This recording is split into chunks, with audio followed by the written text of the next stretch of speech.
a great speaker come up and share some wonderful knowledge with y'all. I just want to let you know, for the people that don't know me, I am a 6A with a NAGIC. I'm also a certified trainer with a NAGIC. Me, Earl Stevens, the Gobles, Tamia all attended one of these certified trainings up in New York. So I have been with other companies prior to this, and also been to many trainings across the United States and around, even some around the world. And I'm telling you, there's no better speaker than the one that we're going to introduce today. So I actually have the pleasure of doing that. We have a speaker here today to speak with you about clean up what was allowed to be messed up, and then step up. This beautiful person is a BA in education, has a BA in education, majored in advertising and public relations. She is a licensed cosmetologist, a master in body and mind training. One of the only, she's also a master trainer with a NAGIC. One of the only 3 people that was actually put at the master trainer level by Mr. Asobi himself worldwide. Wow. She is one of the master trainers with the company. The only one that's made master trainers so far. She's a certified trainer with the John Maxwell Group internationally. That's amazing. She's an executive member at the National Association of Professional Women. Has been with the MLM industry for over 28 years. She is also a mother of 3, a grandmother of 2 boys and 1 little girl on the way. A wife to her soulmate who supports her, encourages her personally, spiritually, and emotionally. She has been with the NAGIC for over 11 years, has over 60,000 team members on her team. She's one of the first females to make over $1 million with the NAGIC. She is now currently a 6A 12-4. She is not letting any grass grow under her feet. That's for sure. She believes that we are, all of us, are who we are because of we choose to either be that, do that, or have that. And we can change all of that. And she says everything we need is in us.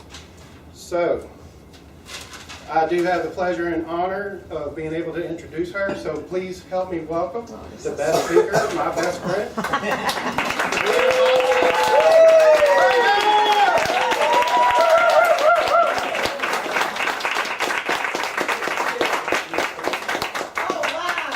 That's indeed. You're so sweet. He said, I'm not going to let the grass grow under my feet, right?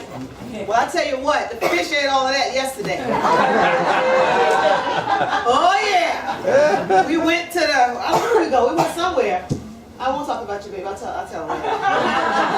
Tony, you want to sit here? But anyway, yeah, that was quite interesting. What I like to do right now is, before I get started, I just want to take a moment and give it back to my business partner, my friend, George.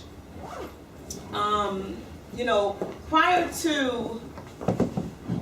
to us going to training together, I had the opportunity to meet George. And got to know his wife, and had the opportunity to also meet Earl and get to know his wife as well. Another set of beautiful, audacious, just awesome people.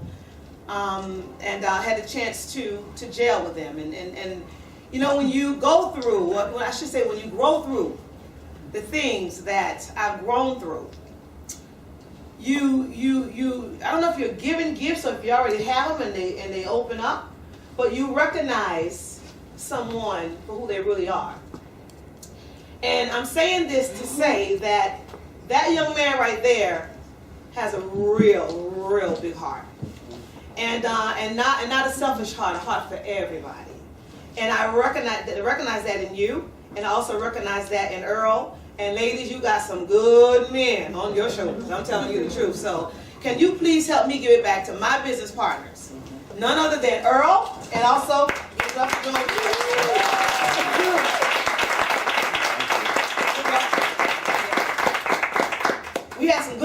times, did we not? Yes. Yes, ma'am. Awesome. Well, who's here for the very first time? Who's hearing me speak for the very first time? Wow. Oh, okay. She saw your video. I know. I want to see this video. I don't even know what Curtis. I mean, what's up with that, right? I have this video. I was saying. There you go. All right. Anyway, all right. I'll see the video one day, I guess. Well, anyway, just to make a long story short, and to share a little bit of me with you, I was born and raised in South Carolina. Yep, South Carolina, Latta, Latta, South Carolina. My grandmother and my grandfather raised me. And listen, I'm going to share this with you, but I don't want you to feel sorry for me. I don't want you to feel, like, oh my God, poor Tamia, because I believe that everything that I went through was not for me. I believe that everything I went through was for some of you. And some of the people that you know, and some of the people that you may come into contact with that may have the opportunity to sit and listen one day.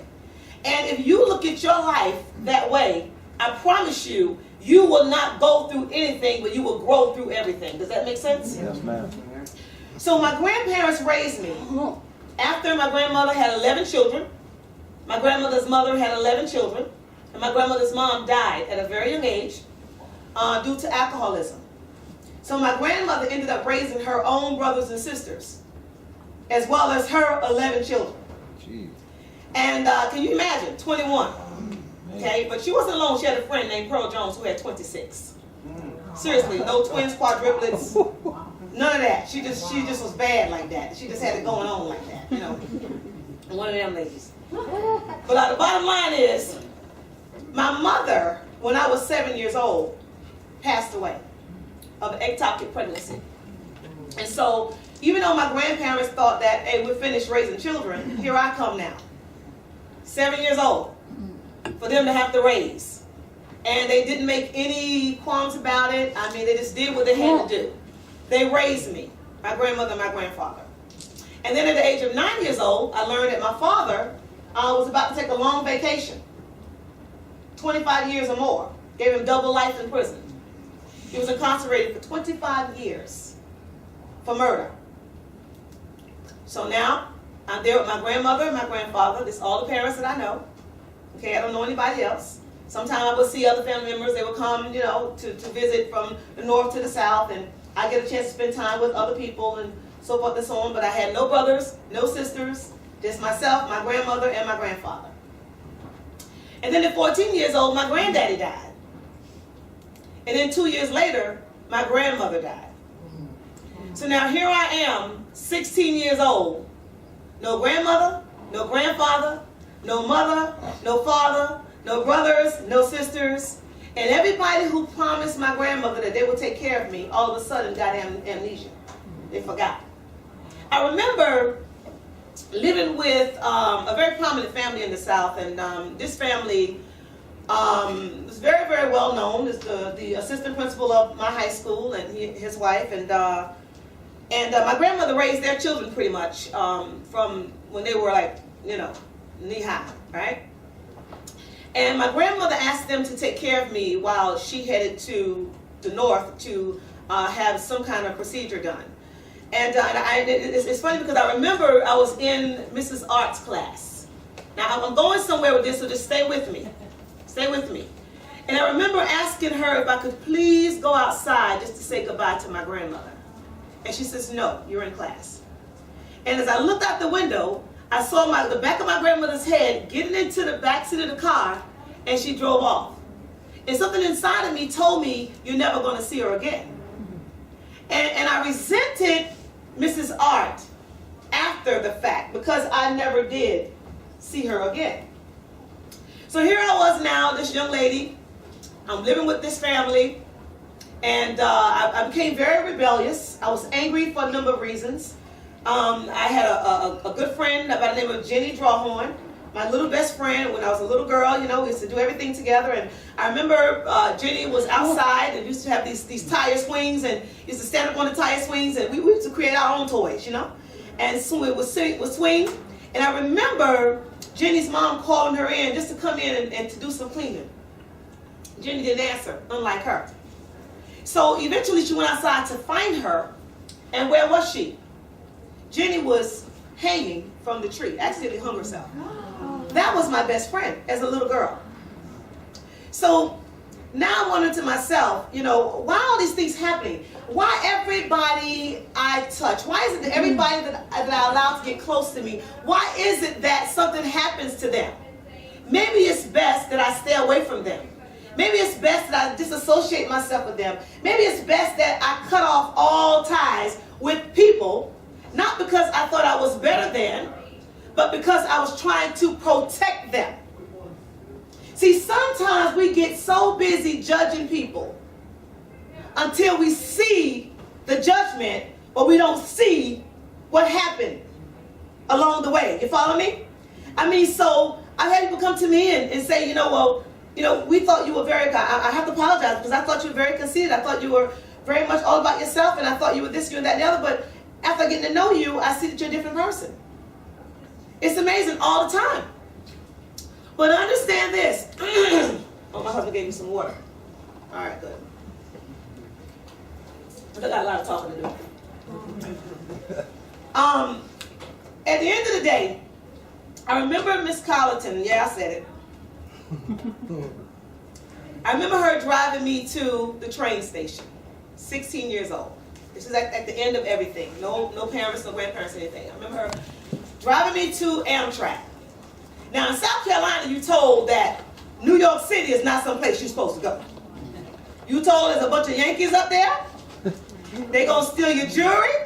They may give you some drugs. They may have you selling your body. You know, you're told all these things going up in South Carolina as a little girl. Am I by myself? Did y'all hear about New York too? Or was it just me? Oh, you heard? Okay. Oh, yeah. All right, we're here. So now she drove me all the way to Dillon, South Carolina, 7 miles away from Atlanta, South Carolina, to get on the Amtrak train by myself, 16 years old. And she gave me $50, Earl. Gave me $50 in my hands. Now I had to take this 11, almost maybe 12, 13-hour ride by myself with my one little suitcase on this train. And before, as we ride in to go to the train station, nothing said. She didn't say anything. I didn't say anything. I'm just sitting there, and I'm wondering why is this happening now? You know, I mean, why can't I just stay here to finish high school here? I made captain of the cheerleading squad finally, something that I always wanted to do. And why is this happening now? And I was too afraid to ask because see, my English was not as good as their English because they were all educated. And when I was speaking, I would say something that wasn't right. I was made to say it over again. So I just didn't talk a lot because I got tired of being corrected. And you know, if you say this wrong, you say it again, and you say it again, and you say it again until you learn to say it the right way. And so that's where I was. So I'm sitting in the back of this car and I'm quiet. And she's driving. And when we get there, she gives me $50. No hug, no kiss, no anything. And she says to me, listen, now when you get up there, don't you become no prostitute and get on no drugs. You hear? And I just look and I nod my head. I took my bag. I got on the train, Amtrak train, and I took that ride. I didn't get to go to the bathroom. I didn't get to buy anything to eat. I was scared. 16 years old. Finally, we get to Grand Central Station. I get off. There's people everywhere. I was scared to talk because I knew if I said something, they would hear my accent. They would knew I was not. They would know that I'm not from there. I mean, because I know I sound like a Southerner now, but I really sound like a Southerner then. Okay. I mean, so anyways, I remember looking for my ride to get home, and it was my uncle and a cousin of mine. And they had this little yellow buggy, and I got in the back of that buggy, and I'm riding around that buggy, and the suitcase just bouncing all over my lap, you know, and I'm back there, and nobody said anything. Nobody asked, how you doing? You know, how was your trip? Is everything okay? Nothing. And when I got to that house, they directed me to a room on the first floor. Everybody else, their bedrooms was on the second floor. Nice and warm, bedrooms, doors, you know, the whole nine, full bathroom. But I was directed to go into this little room downstairs. And in this room, there was no door. It was a bed in the corner, and it was on the porch. And so, but it wasn't that bad. It was a glassed-in porch. I mean, it was glassed in, but it was cold. And it was a little tiny heater about the height of this bottle, and maybe about that wide, right? That I could turn on, but I couldn't leave it on but for so long because the electricity bill would go up. And when it came time to bathing, the bathroom was always occupied. So I would have to use the little tiny bathroom downstairs. Little tiny bowl to brush my teeth, to wash myself off, wash myself up, to do what I had to do for myself, and then out the door. And that's how it was. So people said to me, when they hear the accolades, Tamia, BA in this, and educator, and all these things, I have them share that for a reason. Because understand this, I didn't go to college for a degree. I was one of the ones that didn't want a degree. You see, I was that little girl that used to go around straightening everybody's hair, burning it out. That was me. I didn't know what I was doing. And to make a little extra money on the side, I knew how to make sweet potato pies, and I knew how to make cakes, and just to make a little extra money on the side. And I always had a business mindset, because that's all I saw from my grandfather. He was a sharecropper. He couldn't read, he couldn't write, but he had the head of a businessman, okay? And so that's what I wanted to do. But when I was in this house and in this situation, I said, the only way I'm going to be free is if I get out of here. How am I going to get out of here? I joined every after-school activity you can think about. I even got a job working as a clerk at the bank. Probably was illegal because I was 17, But the guy, I was desperate. He hired me just to file papers or whatever. And I was in there and I was doing that. In addition to that, here I was now. I'm working in the bank. I got all these extra activities going on at school, and I'm trying to get home as late as I can so I don't have to deal with the nonsense. And then somebody talked about, they said, well, you don't have a mom and you don't have a dad. You can qualify for this program called HEOP, High Educational Opportunity Program. And so I applied for it, and I was accepted into this program, right?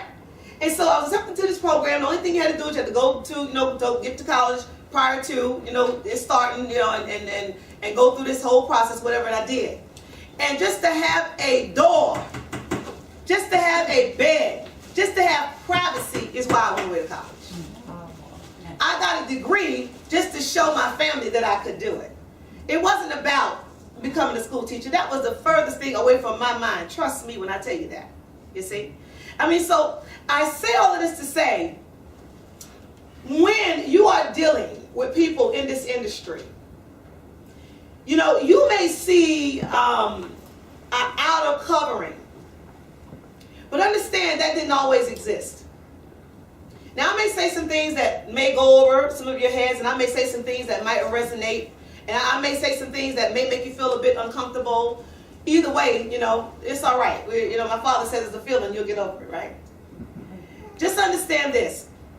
When we're all born, we don't know anything, do we? We're all born. If I was to unclothe all of you right now of your flesh, all I see is a bunch of beaming lights. Whether you want to believe that or not, that's what I see. Because see, there's more to you than your flesh and your bones. I want you to really, really understand what I'm saying to you this morning. Understand, or this afternoon I should say, understand that I'm looking at people, but I'm not talking to you. I'm talking to the part of you that some of you have forgotten even exists within you. You see, because all of us come from the same source. It's the preconceptions, it's the emotions that put us where we are today. And when you understand that, it's easy. It's easy to deal with anybody, anywhere, anytime that matter. Because see, if I was to take us back right now, all of us, to, let's say we were all 5 months old, 6 months old, and we're all in this room right here, 6 months old, what do you think you would see? Help me out. A bunch of babies doing what? Some crying, some doing what? Playing. Do you think any of them will be looking and saying, oh, you have nappy hair? Oh, you have blonde hair? Oh, you have red hair? No, you can't come to this group because you have red hair. You think you're seeing them saying, oh, you're black? Or you're Chinese? Or you're Spanish? Oh, I don't want anything to do with you. Would you see that? Yeah. Where did they come from?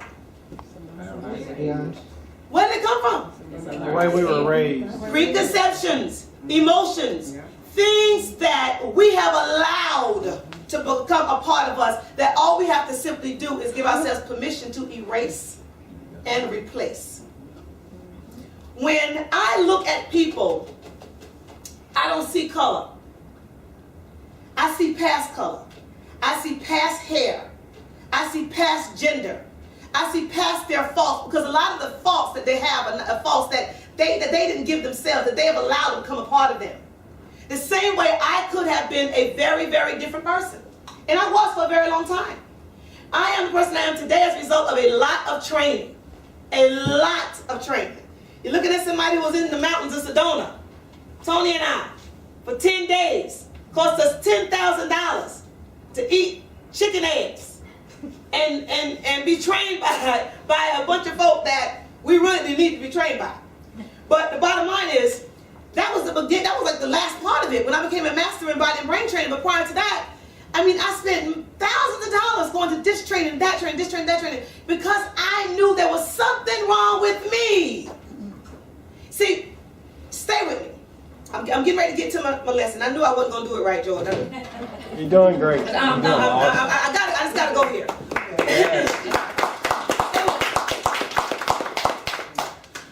I'm going to tell you something. I remember growing up in South Carolina. My grandmother was not a hugger. Anybody can relate? My mom was not a hugger. No hugs, no kisses, no I love you. To say I love you was like forbidden. It was like it was a disease. You know, whenever I would go to hug my grandmother, she would just leave her hands down by her side and say, oh, stop, stop, stop, stop. And I'm hugging her. All I want to do is just to hug me back. But that wasn't the case. You know, the only time I saw her showing any kind of affection is when I accidentally walked in on she and my grandfather. Some of y'all gonna catch that tonight when y'all going to sleep. And in my house, it was said whatever goes on in this house stays in this house. So can you imagine a little girl walking in on their grandparents? And the grandfather said, get on out of here, girl. And all I could see is that image in my head, and I said, oh my God. And I walk out of there and I go to school and I see them on the blackboard. I see them by the teacher's desk. I see them when I walk outside. And I can't say nothing to nobody. But now I can. You know, but that was the only time I saw some affection with the two of them, you know. But as far as we were concerned, they didn't do that. So, you know, I didn't get started in network marketing because of money. I was okay with being broke. I want you to hear me. I was okay with being broke.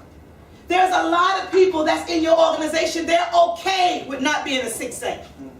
They're okay with not being a 2A. That's not what they want, that's what you want. And until you find out what they want and help them get what they want, they're going to always be unsatisfied. They're going to always do the opposite of what you asked them to do because you haven't figured it out yet.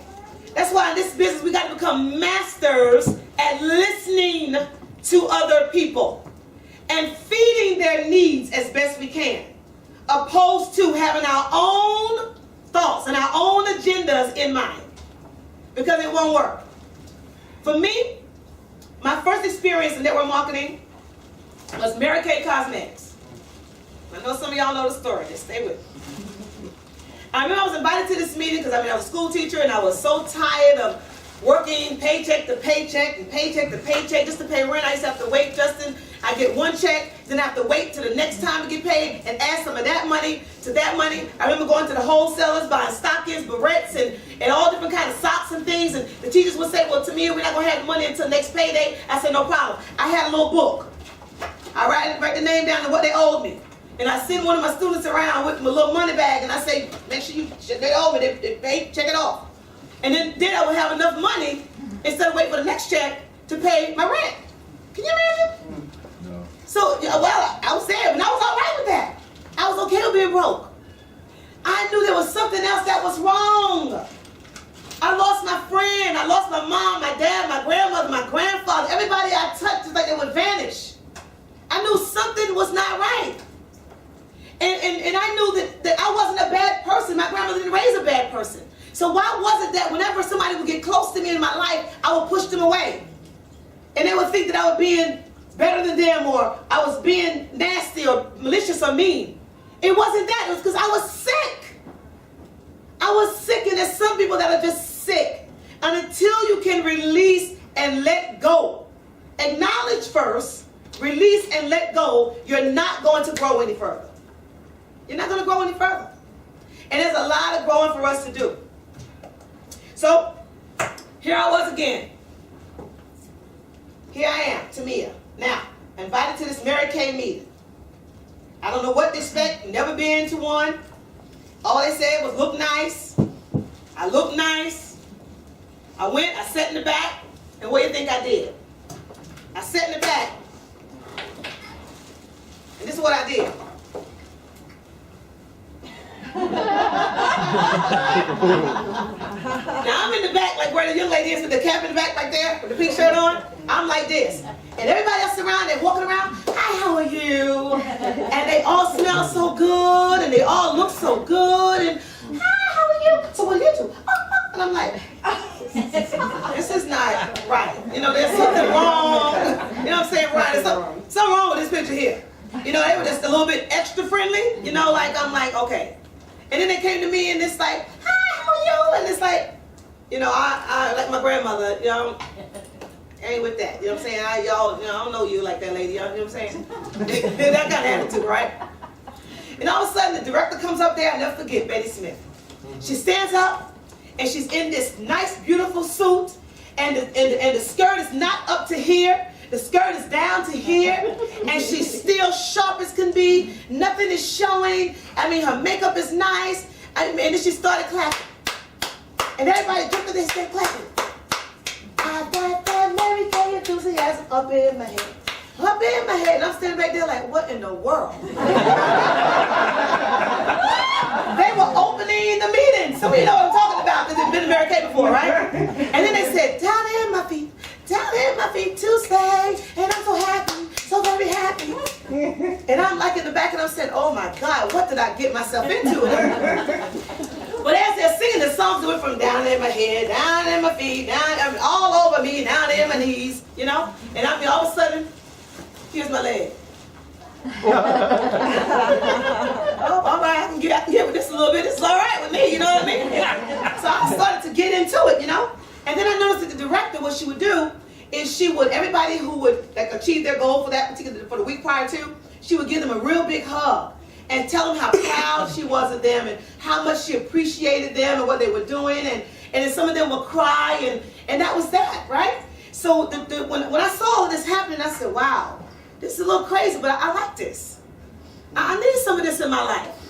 Nah, I didn't want to join the company. All I just want to do is just come to the meeting. That's all I want to do. I said, because just let me in, please. I can just keep, this is good therapy for me, right? So anyways, the lady that invited me, she says, to me, I said, yeah, I want to come back next week. Just, they think they're going to get a recruit, you know? So I come back next week, and I remember the director had given them something to do, a challenge, whatever it was. And I knew I had to do this challenge, even though I was not involved yet. I knew I had to do it. And the reason I did it is so that I could get a hug. You see, you know, I didn't get started with marketing for money. To me, to be involved in multi-level marketing after being educated, college grad and BA and becoming a master in this and that, it's like it was beneath me. This is the way I thought. No, you know, even though I'm not making that much money, you don't want to do that. That's just, you know, that's not, no, don't want to do it. You want to tell everybody you're a Mary Kay? Oh my God, that's just devastating. I mean, that's my mindset. So anyways, I go back there, I get my prize or whatever, and I got my winter prize, and she calls me to the front, and she gives me a big hug. And she tells me how proud she is of me. You know, of course I want to know when I'm going to get started. I did get started. That was my first experiences. But every week after that, I kept winning. And it wasn't because I was winning because I was trying to be better than you or better than you. I was winning because I wanted a hug. Nobody knew it, but I knew it. I knew if I win, I'm going to get a hug. I knew if I win, she's going to look me in my eyes like she did last week, and she's going to tell me, I love you and I appreciate you. Because I never got that before. Not from my grandmother, not from my mother.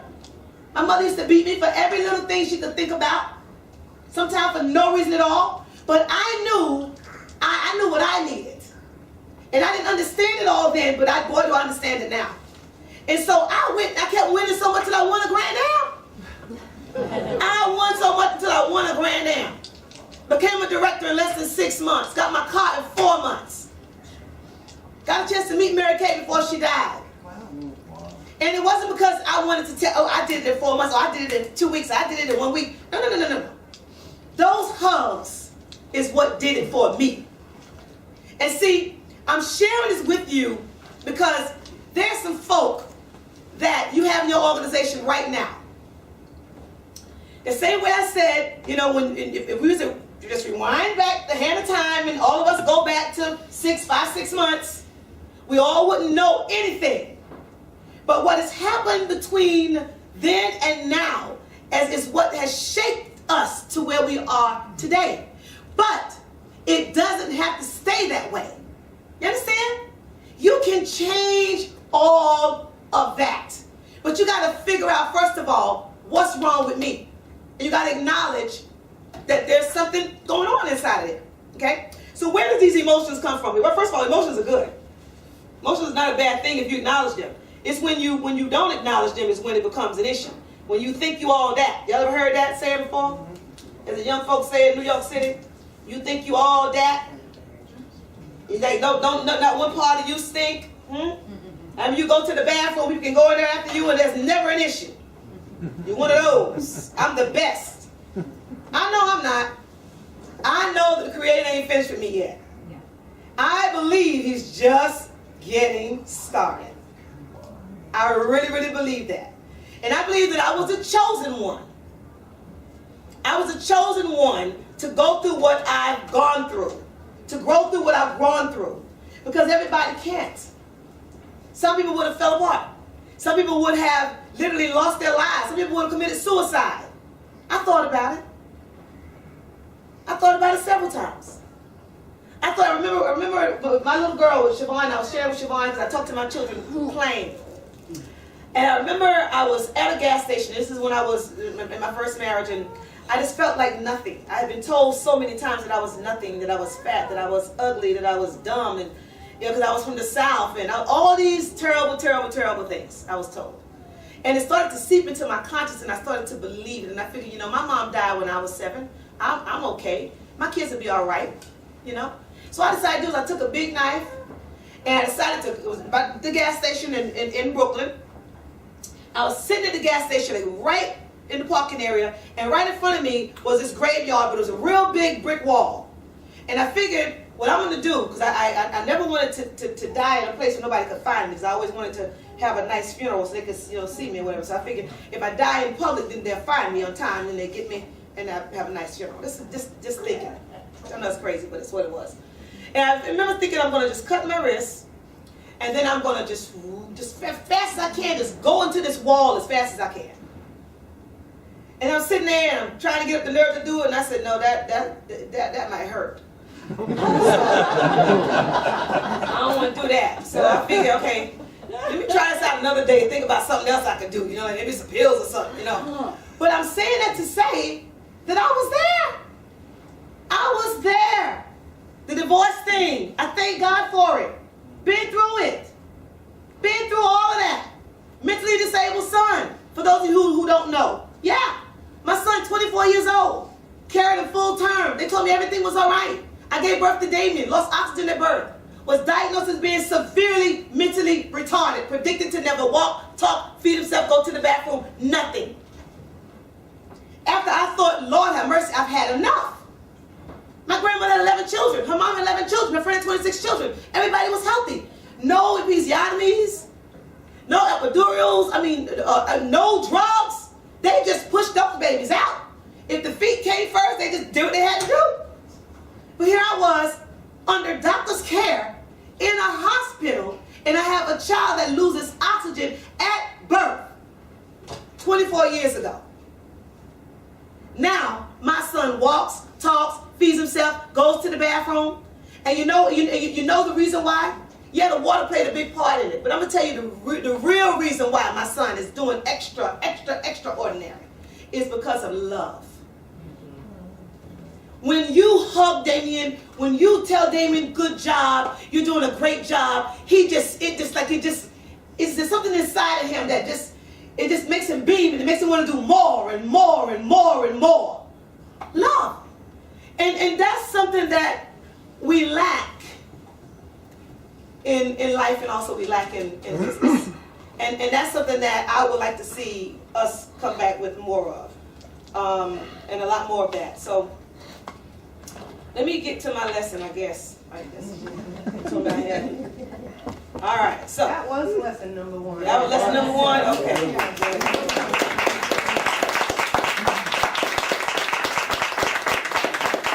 I want to say, praise God for Damien, huh? Yeah, That's praise awesome. God for Damien. Yeah. Absolutely. Changed my life. You know, Lord, it's funny you say that because, when I think about my son, having my son, and for those who have a special child, if you know somebody who may have a special child, when I think about my son, Damien, which you all are going to get to meet soon, my son, no, he's not here with me now, but they're kind of waiting to see how he acts on the plane or whatever. But I think he'll be just fine, right, Tony? Absolutely. Yeah, but Tony's the only man he'll listen to, by the way. Tony's the only person he won't say, I'm the man. All the girls in the house, I'm the man. My room, my house. And it's like, who you talking to, Damien? He's something else, But when I go shopping, let's say I take my 15-year-old and I take my son, Damien, we go shopping. Damien don't care what color sneakers you buy for him. He don't care what design they are. Just to put it on, it's like, okay, whatever. We go out to eat, you order his food, he don't care what it is. He just accepts it. You get him dressed in the morning, he don't care if you got him on an orange shirt and you got him on some green pants. He don't care. He's just glad that he got something on. And I said to him, I said, wow, there's so many people that can learn so much from you. If we would just be appreciative with the things that we have, then you'll be surprised at how much more will come in your direction. You'll be surprised. So I've learned how to love different because of my son. I've learned how to share different because of my son. I've learned how to care different because of my son. It is amazing at how Damien has literally shaped my world. He was given to me, I believe, because I needed to. I was able to hug again. And love and feel loved from somebody. And that made all the difference for me in the world. So Jordan, I'm glad you brought that point out, because I tell you, my son, he's amazing. If he was here right now, he'd be walking around, shaking hands, hugging everybody. That's what he would do. That's how Damien is, I remember I was in church and I got up to go to the bathroom and it was just he and me that day. And that was before Tony's time. And I got to go to the bathroom and I came back, he in the pulpit beside the preacher talking about, amen. Hallelujah. I said, what in the world? I said, he done got up from out the seat and went straight up there. He couldn't wait. He up there stepping and said, amen. And the preacher said, please, he said, he's all right, let him go ahead. He's the only one in here that don't want to participate. So I said, Lord. I tell you, he's something else. But there's 5 very, very strong emotions that I want you guys, if you can, just to write them down. I'm not going to go into them in all the detail, but these are things that we need to look for, and I'll share how you can do that. Grief. That's a very strong emotion.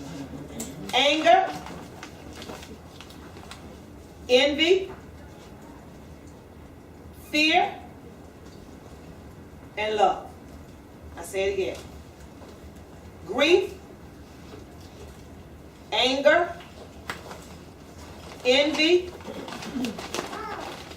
Yeah. Hey, what else is back there? That's many seats over here. I knew it. Come on. No.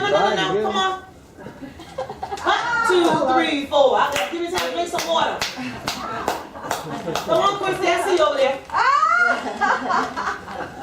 I don't forget names, How you doing? All right. Good. Thanks a lot, Reese. Oh, well, to me, disturb anybody. He'll be just fine. Come on. Come sit here, Christy. Mm-hmm. Come sit right here. Oh, well. I don't want to take your seat. Sit Next to him. Christy, you got one right here. Come on, Terrence. Come on. Come on. Come on over here. Stand back here in the back like that. Y'all wonder what's going on back there. Ain't nobody was back there. I see, that's just wrong. Y'all supposed to let somebody know y'all come into the place. Huh? We got that on video too. You got it on video too, huh? Good, okay. So there's grief, there's anger. Yeah, stay, please stay. Envy, fear, and love. Just think about that for a moment. There's not one of us in here who's never experienced these emotions. Not one of us. How do you deal with it is what matters. They're all good emotions, believe it or not. But they can turn very negative based on how you deal with it. Grief. Instead of some people realizing that this particular situation happened to make me stronger, they never get over the pain. And so they try to numb the pain with drugs, with alcohol, and some women with abusing their bodies. It's going from one man to the next man to the next man, and some men the same thing, the next woman to the next woman to the next woman. This is real talk here, guys, okay? I ain't gonna sugarcoat anything. You got time to leave now if you want to. All right? But I mean, the bottom line is, that's what it is. So, but how else could you deal with it? Whenever I have grief, whenever I'm feeling like, because I lost something or I lost someone, whenever I'm feeling that way, I realize that it could have been worse. It could have been worse. I always look for the lesson. Some folks say look for the blessing in it. Think about it. My son could have been worse. When I would go to my son's programs, and I would see those children in his school, some of them in wheelchairs, some of them have to be fed through an IV 24 hours a day. I say, thank you, Lord, that my son can walk. Do you all realize that my son in his program today is the only one in there talking? He's the only one talking. And now the other ones are starting to talk because they been in everybody's face talking. Good morning. Hello. Like, he looking at me like, what's wrong with you? Say something. Don't you see me talking to you? Can you believe it? And now they're starting to say things. It's amazing how this all just comes together. So it could be a positive thing and it could be a negative thing. You have to acknowledge, yes, I have this emotion, but how am I going to deal with it? What about anger?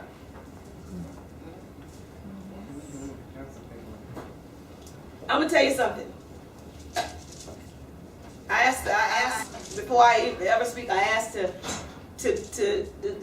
be guided, and to say the right thing and to, especially to the people that's in front of me.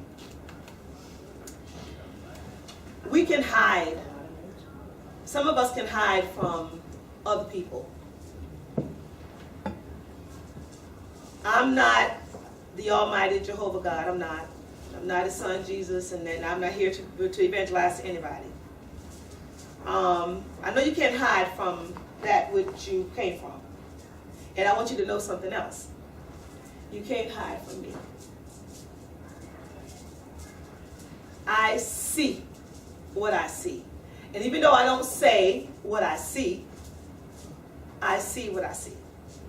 And there is some of us that have a lot of anger inside of us. And if you don't release that anger and let it go, I don't care how much Kangen water you drink. I don't care how much Ukon you take. I don't care how many other supplements people bring to you. I don't care if you put on the halo or whatever you want to call it. It doesn't matter. Whatever. You're going to find yourself in a place that's going to make you very, very uncomfortable. Sometimes it's sickness. Sometimes it's finances. Sometimes it could be something else. But what I've seen throughout my years of training people is I've seen a lot of sickness just show up inside the body, outside the body, because anger cannot dwell inside of you if you want to really make a difference in your life. You gotta let it go. Well, to me, how do I let it go? You gotta acknowledge it. What makes you, what gets underneath your skin? I realized what got underneath my skin, what made me angry, and Tony had to deal with this in the beginning of our relationship. It was my ex-husband. I mean, literally to the point where my face, this side of my face used to just jump. Sometimes I'd be doing a presentation, a natural presentation, and Tamia, I'm telling you, I have to turn around and pray and ask the Lord to just take this so I can finish. Because my face just would jump. I went to go to the doctor says I don't see anything wrong. Go to the neurologist went to the neurologist, they checked my brain, they didn't see anything wrong. I turned around, they said, okay, go to the Botox person. I went to the Botox person, they give me Botox here. People telling jokes, they said to me, it's not funny. I said, it is, I'm laughing, y'all just can't see it. My face couldn't move. I was so mad about that Botox. My face couldn't move. It was terrible. But it was what it was. But guess what? At the end of it all, it turned out to be nothing more than stress. Don't tell me about Prozac and what's the other one start with a Z? All those. They tried all of that on me. All those things on me. All of it. So I know about all of that. The bottom line, until I learned how to let go, that's the only time I got relief. It was the only time I was able to sleep at night. It was the only time I was able to talk to people, even after they got on my last nerve. You see? That's what my grandmother used to do. When we used to get on my grandmother's nerves, she would tell you what you had to tell you. And then she'd say, okay, come on, baby. That's good. It's like, Dad, she just told me all the time, come on, baby. Do that, you know? But that's how she was. But she said, I'm not going to hold on to anything. And then whenever we wanted to still hold on to it, we wanted to talk about it, she would just go, I said, Grandma, I know you're hearing and that was her way of not dealing with it. And if you kept on going, you might have got you know? But anyways, you gotta let it go. And we're gonna work on some of that today. Okay? Because you gotta find out what it is that makes me act that way, what it is that makes me respond that way. And a lot of times it's three things. It's either you feel like you're losing control, you know, like you feel like somebody's trying to take control of you, or you know, or there's two others, and I'll get to those in a few. Let's write that one down. So another thing is envy. You know, as another lesson I learned from my grandmother, never be envious of what somebody else has, because you don't know how they got it. And you know what too? Don't give folks stuff to be envious of. It's not nice. Well, this is who I am. You know, this is what I drive, this is where I live, and you don't like it, too bad. And one of the things that we don't do, and you know, and Tony will tell you that, we don't do. We don't brag and boast about our things. And I'm going to tell you why. Because I remember when I didn't have food to eat. I remember when I used to have to go through my coat pockets, my skirts, my jeans, my pants to find change, just so I could go to the grocery store and buy one potato, one pack of chicken gizzards, one onion, and ask my neighbor if I could borrow a cup of rice, which he never, ever got it back. Always borrowing a cup of rice, but he knew he wasn't going to get it back, so he just stood here. And because I knew what it felt like, and because I still know what it feels like to not be able to pay a light bill when you know you need your lights, to pay a phone bill when you know you need your phone, to wash your clothes when you know you need to wash your clothes, to have them in the bathtub scrubbing them with a bar of soap. Because I know what that feels like, I choose not to rub my success in the face of others. Oh, to me, how much was your check last month? What difference does it make? It ain't going to help you none. So I'm going to tell you what my check was. What kind of car I drive. So what difference does it make? Let me tell you about the one I used to drive, the Ford Tempo. The one with the leather scissors used to cut my legs up in the back, cut back of my legs, and people thought that my husband was beating me in the church. All the sisters. But nobody said nothing to me. And then one of them got the nerve to say, I'm sorry what you're going through. That man beating you like that don't make no sense. Who beat me? I said, no, he may say something, he ain't beating me. Back of my legs and tearing up my legs. That's the car. That's the Ford. You know? But that's what it was. You see, so, you know, when I say, you know, envy, you know, we have that emotion. We all have that emotion. We do. Yes, we do. But please, please, don't give folks something to be envious of you for or about. You know, this is going to happen. It's going to happen. You're going to have folks that's going to be envious of you. You're going to have people that's just they're going to be envious of your hair. You know? Oh, she has beautiful hair. They have no idea that that is 100% human hair wig that I had made, in Africa last year. They thinking I have beautiful, long, gorgeous hair. Yes, mine, because I paid for it, but it ain't, you know, attached. And you're envious of that. So don't be envious of the unknown. Because, see, if you want what I got, maybe all your hair didn't disappear in order for you to get what I got. But you didn't even realize that your hair didn't disappear to get what I got. Maybe somebody that you're envious of because they have beautiful hair. Maybe that person was diagnosed with cancer, went through chemo, and all of a sudden now they have a beautiful head of hair because they're wearing a wig. But you're envious of them and you don't even know what's going on with them. People say, you know, I want to be just like you. To me, I said, do you? Just like me? Are you sure you want to be just like me? I don't know now, the way you make it sound, I don't know now. It's like, well, let me tell you, and then you decide after that. You see what I'm saying? Because if you want to be just like someone, then you go through what they went through. Deal with it. You see? So to be envious, it can be a positive thing, and then you can turn it into a negative thing, to the point where you are just so envious and so jealous of what somebody else has. All you can think about is them, all the time. And then the next one, and we're getting down to the rest of it here. Fear. We all have that emotion. Some of you probably look at me now and you say, Tamia, stand in front of people, Tamia talk. Listen, I was always told little girls are seen but not heard. So y'all had the same grandma I had, see? And I mean, whenever my grandmother and her friends would come around, you better not sit down nowhere near their conversation. If you wanted some teeth, you know what I'm saying? You just got away from those older folk when they were talking. You just move out the way. You know? That's just the way that it was. But I was afraid to speak in public. I was embarrassed. Going all the way back to what I was saying before.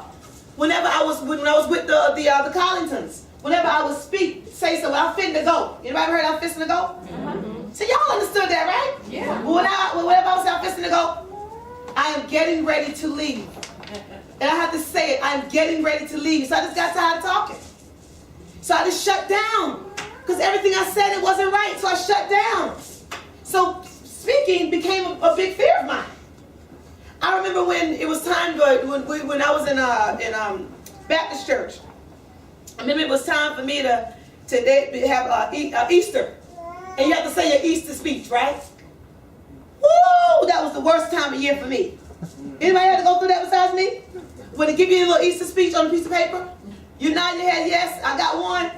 And then you have to go up there. You can't bring the paper. You have to memorize it. They give it to you a week before. And you got to memorize it. And the whole church is there.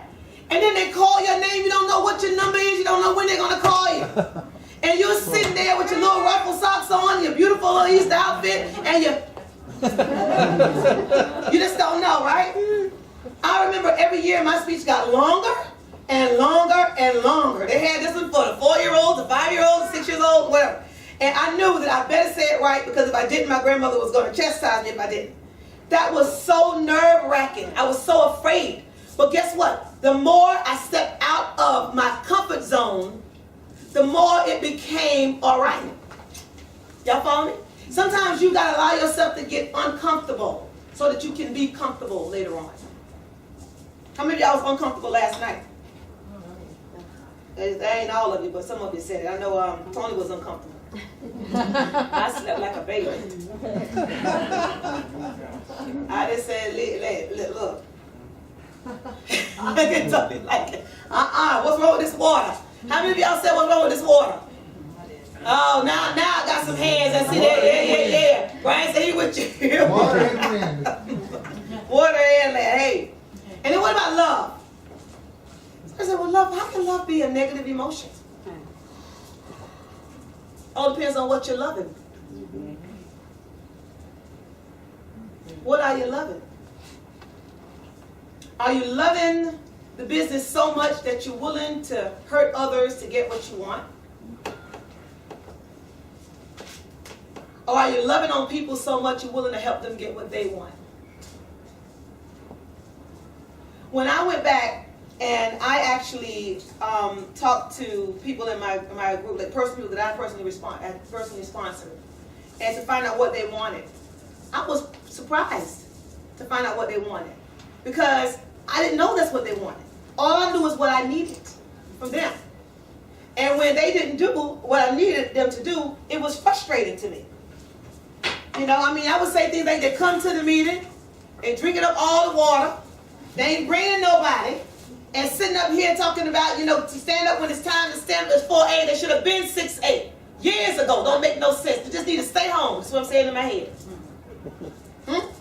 Oh, I got a team, they ain't doing nothing, a bunch of dead people, they ain't doing a thing. They just, you know, all these things in your head. But who is that for? For me, right? But when I started helping people get what they wanted, guess what happened to me? You automatically elevate yourself through helping other people get what they want. So maybe you have a group of people that don't want to be 6A. They don't want to be 5A. They don't want to be 4A. Maybe you have somebody who just wants to sell one machine a month, just so they can get an extra $200 so they can do some extra grocery shopping. Or maybe at $200 they can pay their car note or add to pay their mortgage. Maybe that's what they need. And then once they see they can accomplish that, then maybe you can help them move to the next level, right? Instead of what you want. There's 5 things, that stops us from achieving our goals. I narrowed it down to 5. There's 30 something. This is the 5 I narrowed it down to. I know you're going to be here all night. The first one is core beliefs that hold you back. Core beliefs that hold you back. Things that you believe, whether it be nonfiction or fiction, that hold you back. I'm not a good speaker. I'm not a salesperson. I mean, to the core. I did a class. We started out with like 74 people, Tony? It was 74 people. And it was a body and brain class. And it started at 74 people, and we ended up, the graduates, we ended up with a little over 30 that graduated. Because the assignments got harder and harder and harder, and some people couldn't deal with it. But one of my favorite experiences that came out of that class from one particular student called me, and she was crying and crying. I'm like, what is wrong? You know, and she said, now I understand why I wasn't selling. You know, why I wasn't selling machines, because all of a sudden she just started selling machines like crazy. And I said, well, talk to me. She says, I remember when, you know, because her mother passed away when she was young, and she was living with her father, and she and her father couldn't get along anymore because her father had married a lady that didn't really like her as a stepdaughter, and so she ended up being on her own, and she was expected to be nothing, but she graduated from high school, and she called her dad and asked him would he attend her graduation, and he said no. And that stuck inside of her head. So she didn't like hearing the word no, because every time she heard the word no, somewhere in her subconscious mind, it resonated with her father saying no to her. And it hurt her to the core. And she carried that around for a very, very long time. When somebody was in their 50s. And then all of a sudden, when she just let it go, she just went ahead and started doing what she had to do. She had a major breakthrough. Isn't that something? I mean, so your core beliefs could be holding you back. What is it that you believe about yourself? But guess what? You can change that too. Number 2, You don't have a schedule. Or you have one and you just don't stick to it. What happens if you went to Costco's tomorrow? They're supposed to be open at 10 o'clock in the morning. And you got to be to work at 10:30. Your job is 15 minutes away. Okay? And they go open at 10 o'clock and you standing outside and they come open the door at 10:10. What do you think people are going to say outside? This don't make no sense. The sign says 10 o'clock, you're supposed to be here. Where's the manager? Where is the manager, right? All of a sudden, anger emotion come out again, right? The bottom line is, you have to have a schedule, you got to stick to it. Now, the way this is what I do, and maybe it might help you, I hope it does, and you might be able to use it. Whenever I sit down with somebody, a brand new person, I ask them, how you want to do this, part-time or full-time? And they say, well, I don't do it part-time because I don't have a lot of time. Usually that's where it starts out. And I'm part-time, I don't have a lot of time. So I can say, great. So when do you start your morning? So they start their morning at 4 o'clock, meditation. Maybe they start their morning at 6 o'clock, they go to the gym, they go for a run or whatever. Whatever time they start their morning, then we put that time down. And when do you end your day? When is the last appointment, the last phone call? When do you shut down? They say, well, maybe 9 o'clock, 10 o'clock or whatever. And so then now we'll take Monday through Saturday or Monday through Friday, whichever they want, or Sunday, because I have a lot of Seventh-day Adventists in my group, a lot of Jewish people in my group. I mean, so it goes it depends. So some Saturdays they don't do anything. Some Friday nights they don't do anything, So everybody's time picture will be different. But what I do is I help them create a time picture for them, not for me. Okay? And so the first thing we do is we put in their God time first, their spiritual time first. Everything you have to do with your spirituality, put it in there first. If you know you have Bible study on Tuesday, Bible study on prayer night on Friday, if you know you have a study on Wednesday or whatever, all of that in there. Church on Saturday, on Sunday, all of that in there. Okay? If you meditate, what time you meditate, all of that in there. And then we look at the time picture. And then after we look at the time picture, the next thing we do is we put in family time. Family time next. And so you have the baby, right? You know that at a certain time I'm with my baby, so I cannot do this or that, the other. All right? Or if the baby's at the daycare, I gotta take the baby to daycare this time. I gotta pick the baby up at this time. What time I have to cook? Oh, my son has soccer. My daughter has volleyball. You put all that in there. All right? And you don't negotiate it unless it's fair exchange. Husband and wives. What's your day to go out to dinner? What's your day just to go for a walk? What is your day just to spend some quality time together? I've seen too many people get divorced in this business. Not just in Agit, but in multi-level marketing. Because they're so busy chasing after the money, they forget about the people who helped them get it in the first place. You see? And when they get to the top, they're on the stage by themselves. Because the wife is gone, or the husband is gone, the children don't want anything to do with it. They hate multi-level marketing because mom was never home, dad was never home. See, that's the reason why you got this time picture so important, so that you keep everything in order, right? And then after that, you look at the time picture. And now what do you see? A bunch of hours that you said you didn't have. Average person have about 15 to 18 hours left over, part-time. Now, if you just took an hour a day and worked your business, 1 hour a day for the next 365 days, everybody in here would be a -3. 1 hour a day. For the next 365 days. You got that on tape? Yeah, I said it. 1 hour a day. I've been with Enagic almost 12 years. And I can honestly say I have not worked this business more than a year and a half. And I'm a 12-4. I'm telling you. I mean, my family, my spirituality is first. My family's second. This business is third. I'm sorry, but it's third. It is what it is. People come to me all the time with stuff all the time. But guess what? It don't matter what you bring to me. I got to build it. I got to start all over. I got to build it all over. I got to call people. I got to recruit people. I'm tired. I just had a moment. Sorry, y'all. But anyway, you get me right, Earl. I do. It's time, Doggone it. I mean, if I'm on a cruise ship. Who's enjoying this so far?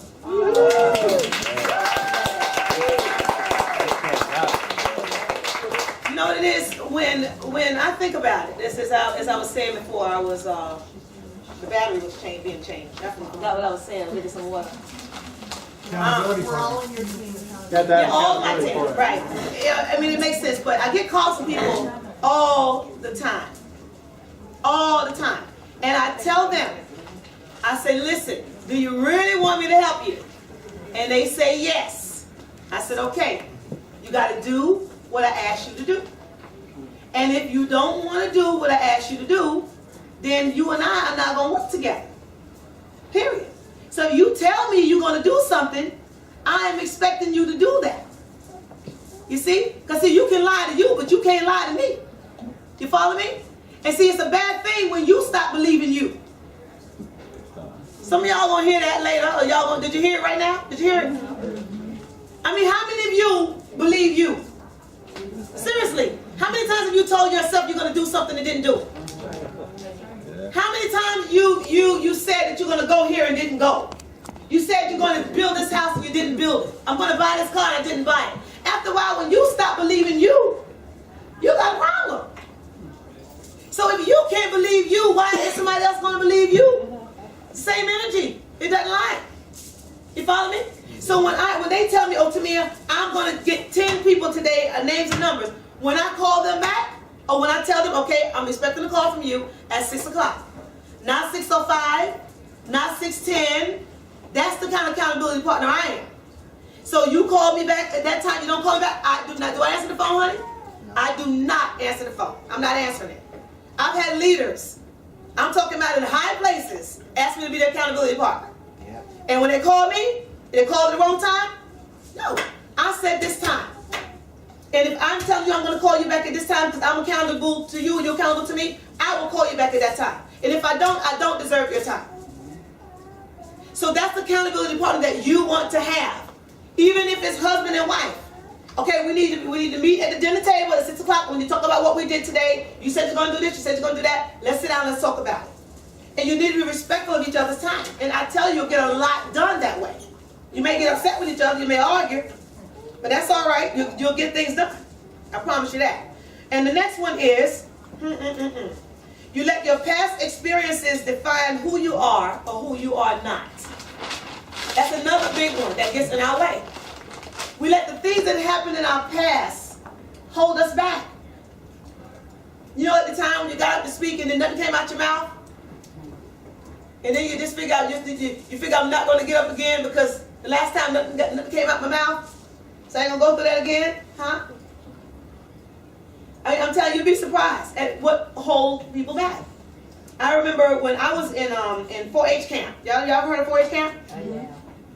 When I was in 4-H camp, I remember they told us not to go so far in the water, and you know, I decided just to be a little extra, and I went on out there and almost drowned. and they drug me out of the water and they had me on the sand. It was trying to revive me, and I came through. You know, water came out of my mouth, and I was good. But I mean, prior to that, I could swim, no issues. But after that, I said, no, I'm not going back in the water. That was a past experience. Here I was in my 30s, okay, and I decided, you know what? I went to a seminar somewhere, and it just said, how you deal with your fear? You just do it. You just conquer it. You just do what you fear the most. Just do it. And I went, and my daughter was already in safety swim, so I signed up. Now we was at the table last night talking about swimming, right? And I tell you, I signed up for safety swim.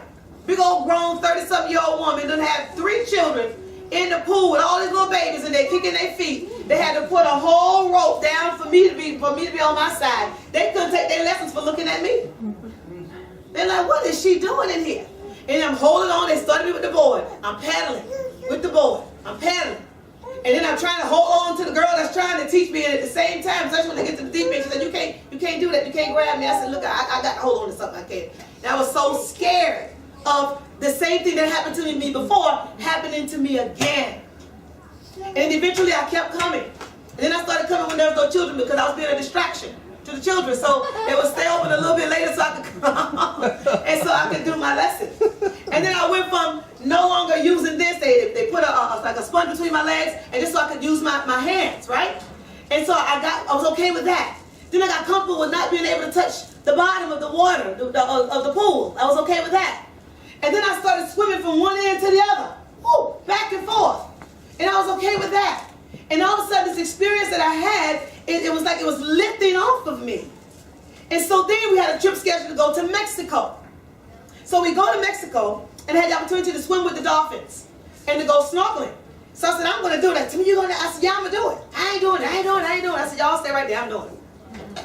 Got out there with those dolphins. They said, hold your feet like this so they can see the palm of your hands and put their snout right there, nose, and push you. And they said, when you want them to stop, you just, just let your feet go. It felt so good. I had my feet going like this. The dolphins, they was like, release your feet. And I'm like, oh. And I went up in there, woo, and bam, I came down. I was like, yes. It felt so good, and I was not afraid. And then we went snorkeling. I'm in the water, had my life jacket on. I said, I don't need no life jacket. I took it off, and I swam, and I snorkeled, and it felt so good. But that's because I went ahead and I did it anyway. And people say, I'm afraid of people. What are you afraid of? You think they're going to bite you in the face? Don't talk to me. They're going to scratch you, kick you, scream at you. Sometimes they'll be a little nasty. I remember when I was in Mary Kay, I didn't have a pink card. I got a blue card done because I didn't want anybody to know that what I was doing. So I had a blue card done with a gold tiger on it. And tiger stood for a team in spirit inspired by God to educate and empower real, ready, respectful, self-determined, self-motivated women and men. That's what that stood for. Can we say that one more time? Tigers. Put that on tape, but that was just my affirmation back then. For our team was a team in spirit inspired by God to educate and empower real, ready, respectable, self-confident, self-determined, self-motivated women and men. That's what it was called, right? That's what our team was, the Tigers. And so I remember this lady was walking in the grocery store. She had a full-length fur coat. I had a trainee with me. I'm gonna teach you how to prospect. Watch me. Got this. She's following me, and I'm getting names and numbers, right? And then I see this lady. She's over in the meat section. And she has this full-length fur coat on. Her hair is nice. Face is nice. So I walked over to her, and I said, ma'am, is there any reason why I could not, share my card with you? And she took my card, and the girl was standing there, and I'm looking, and was smiling and whatnot, and, And she turned it over, and she looked at it like the card had a disease or something on it, And she wasn't smiling or anything. And then she handed it back to me. She said, I wouldn't put this on my face if it was the last thing that you had. Something to that effect. And gave me the card back. Lord, I was like, and the girl, let's just go. And then we just walked off, and I was ready to just leave. Because it's like she took the wind out of my sail. It was like she stabbed my balloon. I was devastated. But I said, you know what? I am not going to let this lady stop me from doing what I came here to do. I came here to train you. We're going to do it. So we just went on to the next one. And that was that. But, sometimes people are put there as a distraction. And you have to realize that you just get up, you brush yourself off, and you say, okay, that hurt, but we keep on going, and you keep going. So you overcome these things by tackling these things head on. Does that make sense to everybody? Because I'm sure you've had those experiences too, right here in United as well. And then the last one, number 5, is you want it for the wrong reasons. That's an obstacle that often gets into a lot of folks' way. They want it for the wrong reason. I want to get to -6, so I want to get to -7 so I could be number 1 in the company. Wrong reason. I'm sorry, but it is. Wait. Seriously? When people ask me to me, how did you get to where you are so fast? For those of you who don't know, I didn't want to do magic. I was the one that said nobody gonna pay no $4,000 for no machine. They can just get regular water. Water ain't killed nobody yet. Water's water. That's what I said. I said the only reason why I'm getting it is because I saw it change colors and I want to help my son. I was 268 pounds 15 years ago. Didn't care. Figured I was big bone. Ran in my family. That's just how it was. We're just big like that. We eat good. Realized that my bones was under 7 pounds and the rest of it I did. All of it. You see, I learned the hard way, right? I started losing weight by drinking the water. Waste, I should say. Not weight, but waste. Going to the bathroom a lot. But the bottom line is, here I was, saying to people, it's not going to work. Nobody's going to buy it. It's not going to happen. And all of a sudden, after I got my device, people came over to my house, wanted some water. I go to the machine. I give them 9.5. Everybody got 9.5. We didn't know anything about starting the lower dosage. We just gave everybody, they said, that's the only button you need to know. It's 9.5. They said, don't run the beauty water through your machine because it's going to tear up your machine. Okay? Don't use this liquid stuff that's only for the Japanese. You don't need to put that in your machine. Just leave that alone. So we were told. We didn't know no better.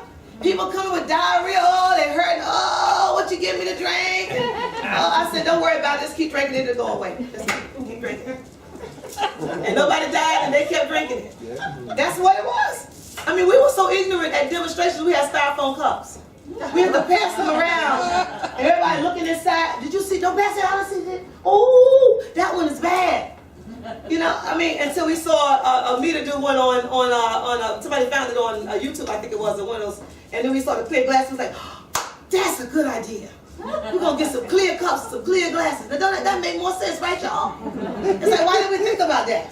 I mean, but that's how ignorant we were, but we were on fire. We were selling machines that they were going out of style. But I was not interested in being a part of that. So what I would do is when they would come to me and say to me, if you can I get some more of that water, and I really like that water, it did this for me, it did that for me, and I'm like, yeah, whatever. I said, get the water, but listen, if you want to know more about it, go over to this lady's house, she told me about it. Go to her house and ask her. And I would send them to Anna's house. I would give out Anna's phone number. She didn't care, you know, because I mean, she was making money, right? And then all of a sudden I started getting these checks with my name on them. I'm like, where did this come from? Straight, you know? And then all of a sudden, before I realized what was going on, I was already $16,000 into it. I mean, I had been cashing checks up to $16,000, and I'm like, whatever. Because I had this little white Mercedes-Benz from this other company. I didn't want to give it back. I said, no, I ain't giving my car back. I ain't going to do this business. Y'all can go ahead with this and that and the other. But the minute I decided to do it, somebody called and reported me. I'm doing the water, and then they sent me a letter, certified mail, take the Mercedes-Benz back. And I'm like, what? Y'all gave that car to me. I was on my knees on the stage. I was crying when y'all gave me the keys. And now you're going to take it back? It took me a half a day to drive that car 5 miles. I ain't tell you the truth. A half a day. But I gave it back. And I started building the Magic. And what was happening is Anna was putting all these people that I was sending to her front line to me. Because this way she would get the points. Because you put one underneath the other, and underneath the other, she would get pointed out. My sponsor was smart, still is smart. She knew that. So they were all front line to me. And as they were hitting 6A, I was going 6A1, 6A2, 6A3, 6A4, 6A5, 6A6, 6A7. I had no idea that this was going to happen in the compensation plan, that every 3 months, depending on how many 6As you have, front line to you, you get that times $500 extra in your bonus check.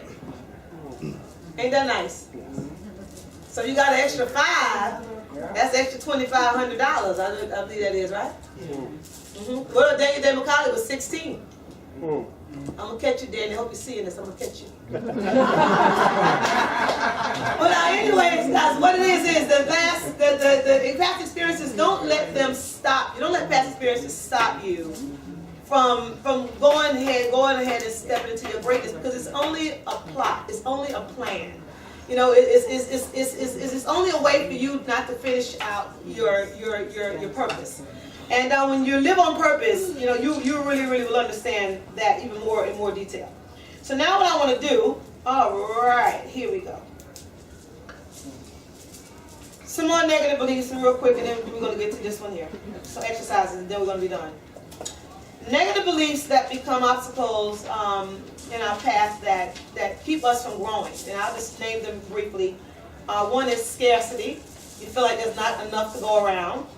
How many of y'all know what I'm talking about? I remember I had a lady that told me, I'm not going to tell anybody about these machines. And I said, why not? She said, because every time you find out about something good and you tell everybody, they just run out. I said, man, we're not going to run out of machines. You know? But you'd be surprised, scarcity. You know, you're afraid, oh, this person's making all the money, there's not enough for me to get there. There's not enough for me to make it. You know? And that's a negative emotion. Insecurity. And we talked about control before. Insecurity, you know? You feel like your security is being in jeopardy. You know, and as leaders, we do that sometimes. You know, I remember myself in a past company, we had decided we were going to stay with the company, and some other people decided that they were going to leave the company.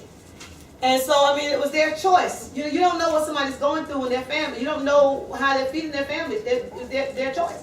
But I was livid at the fact that they were going to take my whole team. You follow me? You know, with them, because I built this team, and I said some things that wasn't very nice, and I'd be the first one to admit that. And I wanted to do some things that wasn't nice, but then I was told quite nicely that they're not my people. I didn't create them. They don't belong to me. They're decision makers, and they can make their own decisions. So you're going to have those times where people are going to decide they don't want to do business with you anymore.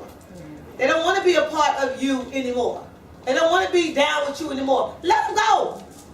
Let them go. They might be doing you the biggest favor you ever thought about. I'll give you an example. We had a situation, and I won't mention the names here. In my organization, one of my -2s called me up. She was furious. This girl decides she's going to sit out for 6 months, and she's going to go in with somebody else because she didn't call her back.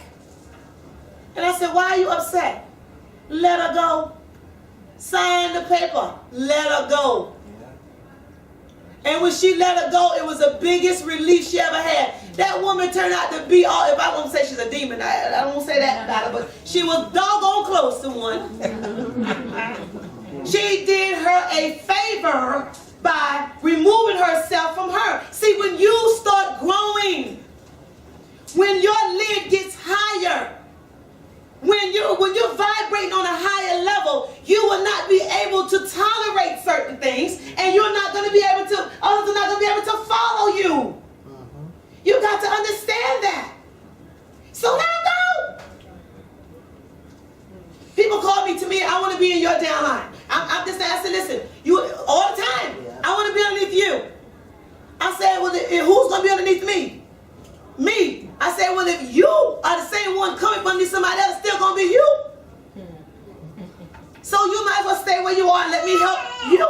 Yeah. Because a lot of times people want to change, want to switch organizations. They're the problem. Yeah. And you take on the problem.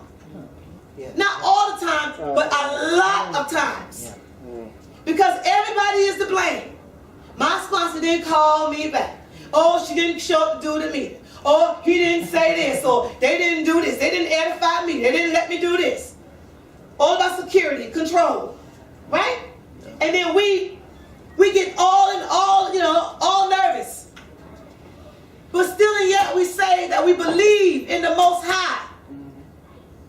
If he knows every hair on your head, if he can give the birds food to eat, then surely I believe he can grow an organization from nowhere to somewhere.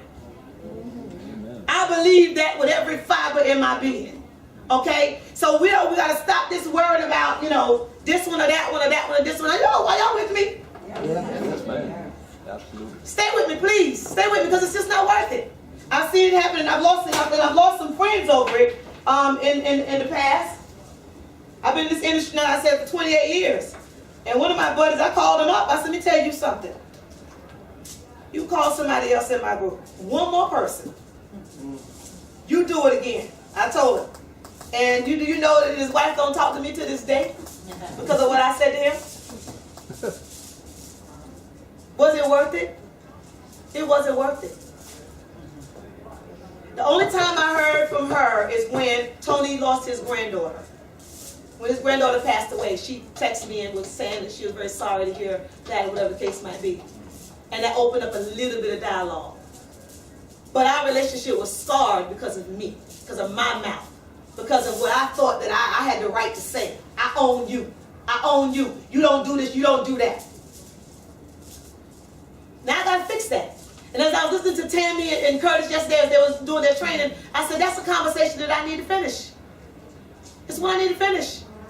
And I get that, because that's one of the assignments that we had to do when we were in Arizona. I had to bring my mother's energy in front of me. I can't bring my mom, but I brought my mother's energy in front of me, and I forgave her for the beatings that she gave me.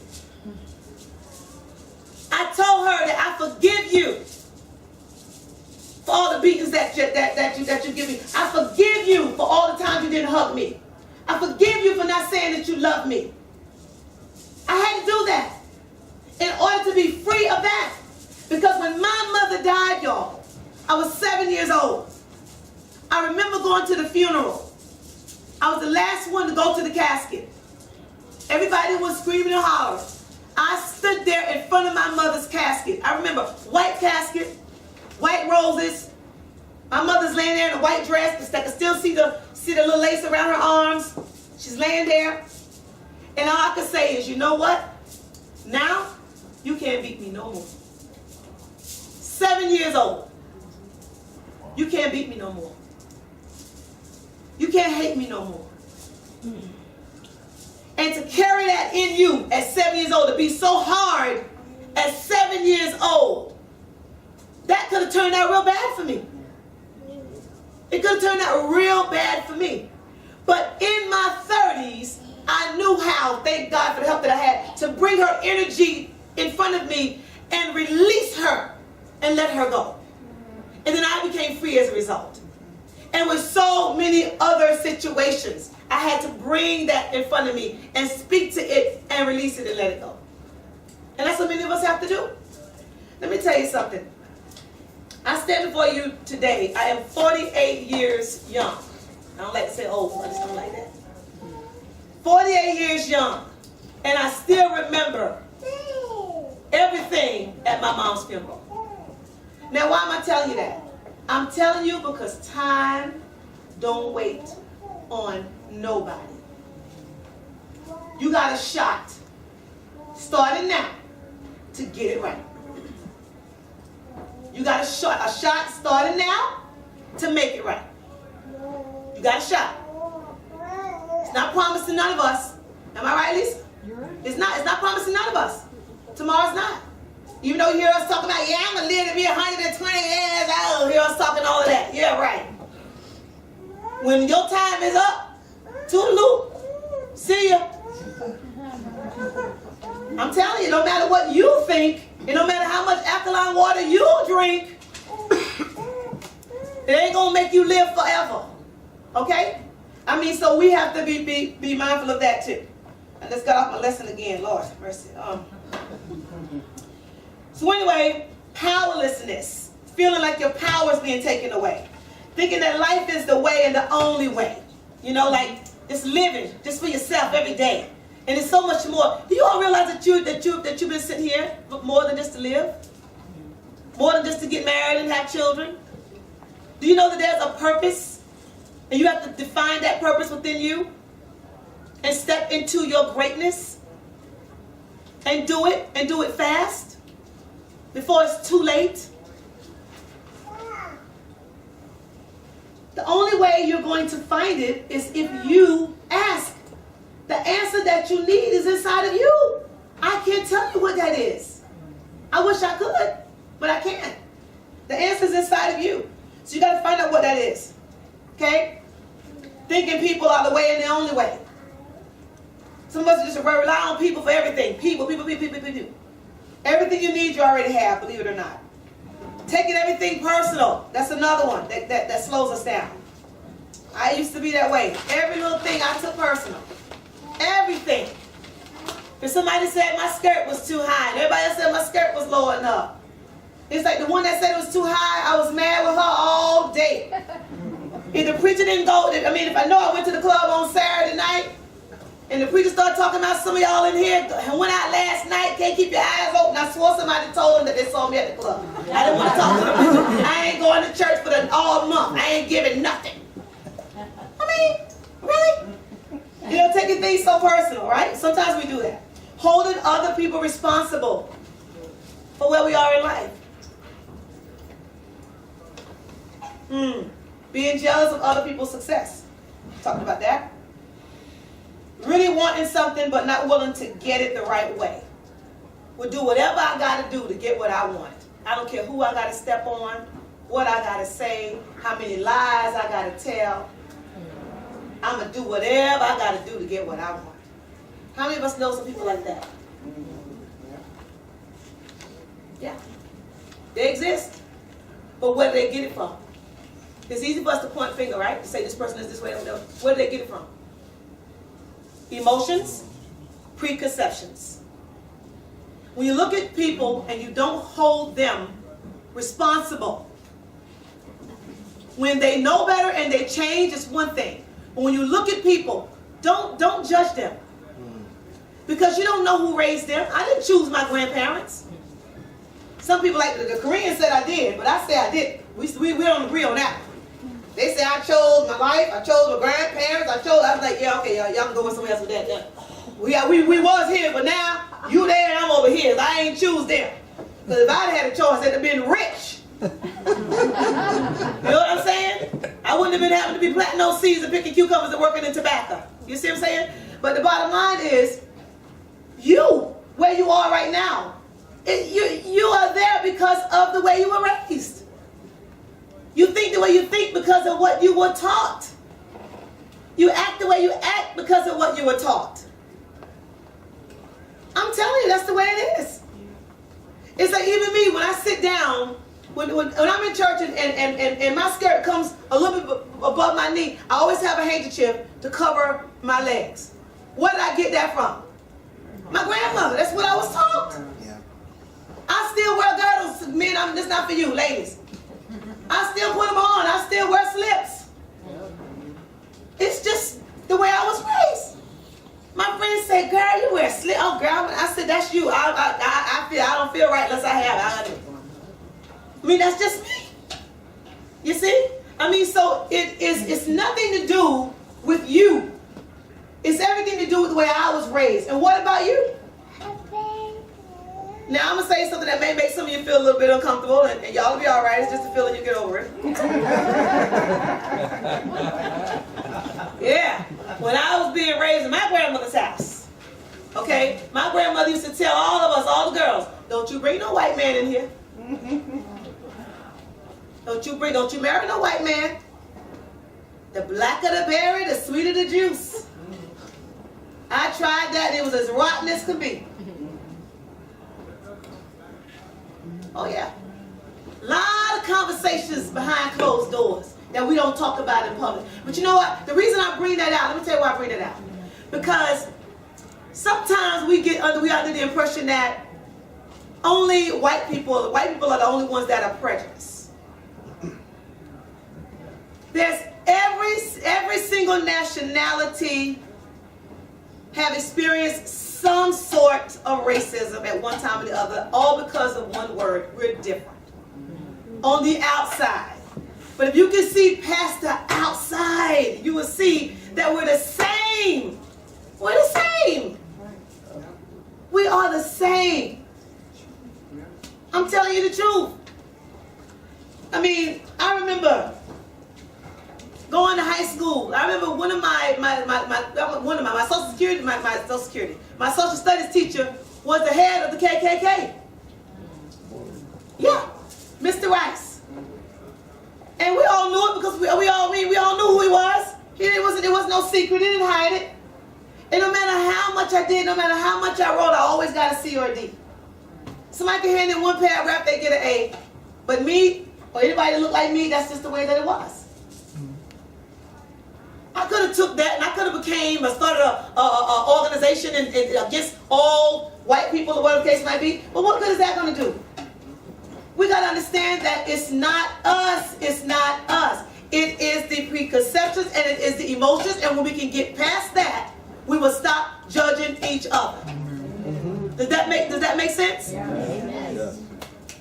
I'm glad it makes sense. I just wanted to get that out. I tell Tony, because one of Tony's best friends is from, where's he from? El Salvador?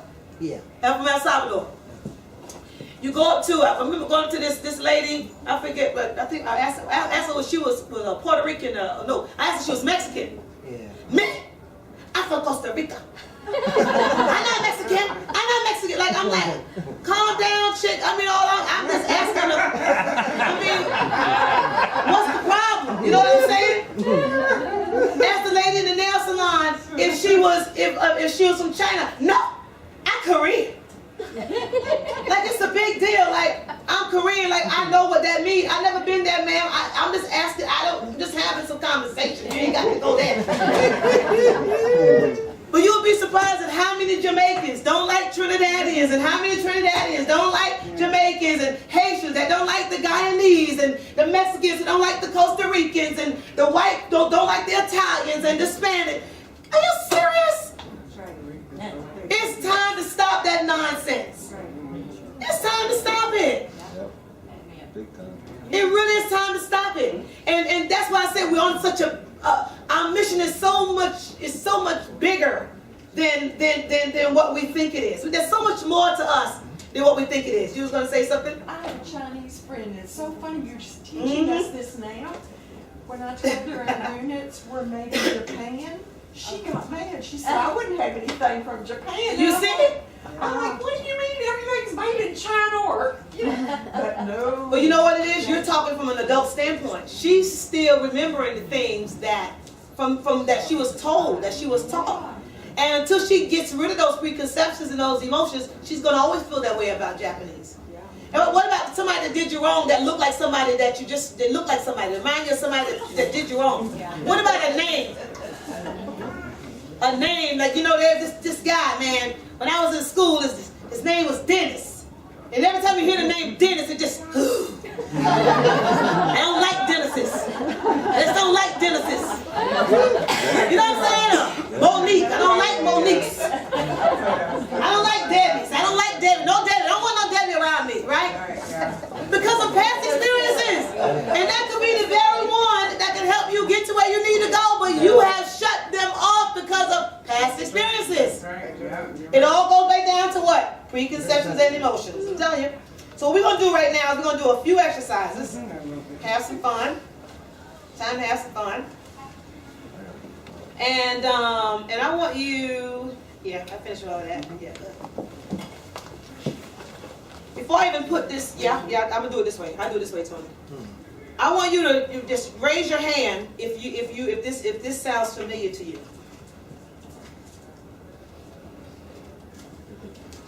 And I'm gonna ask you to do something else.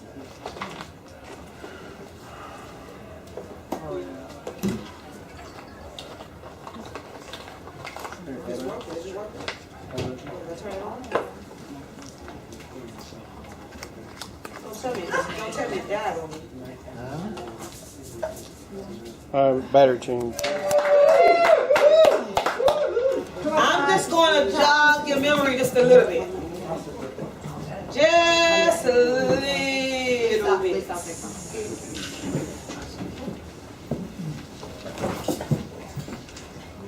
I'll start with a few songs. If you know the song, just raise your hand, and I'm going to ask you a question too. Let's see which one I'm going to start with first.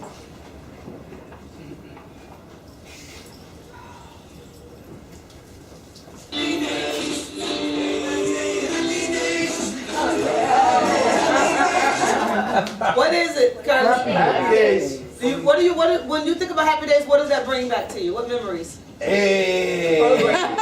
Hey. Fawns, yeah. So where were you? You know, like when you would watch that? At my house with my siblings, yep. At home. Yeah. Yeah. And what about you, Lisa? Oh, Cherie, in high Cherie, school. sorry. I think at high school. High school? High school, watching that in the evening, it was so much fun. Yeah. So much fun. I see y'all smiling. It kind of brings back good memories, right? Yes. Yeah, I remember Fonzie. Yeah. Okay. Well, let's keep going. Let me give you another one here.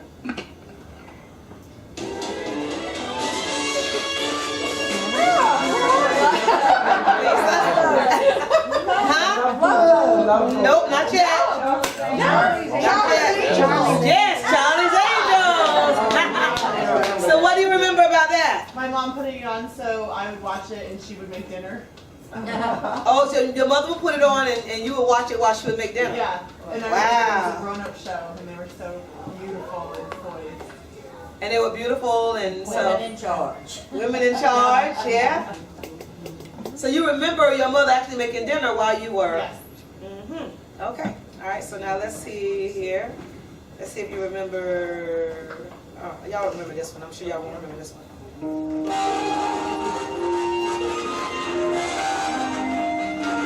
Oh, that sounds familiar. Curtis? It's Taxi.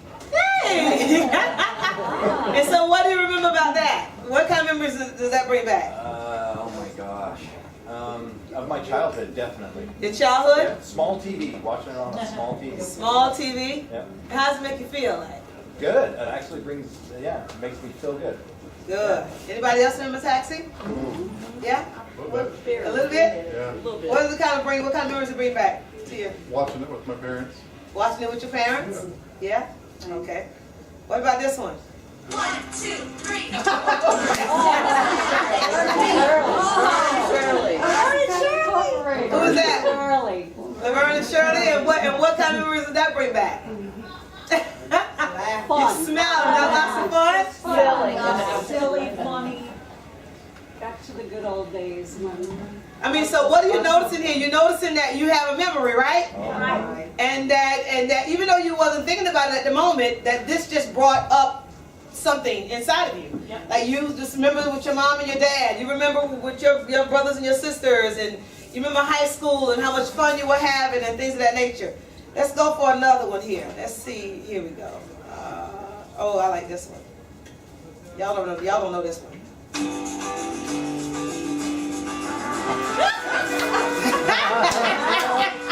What is it? What is it? She's cracking up. No, it's the Waltons. The Waltons, right? Yeah. And what do you remember about that? What kind of memories do you remember back? Anywhere from middle school all the way through high school, and I owned the series. And who used to say, what was one of the sayings? Say it again,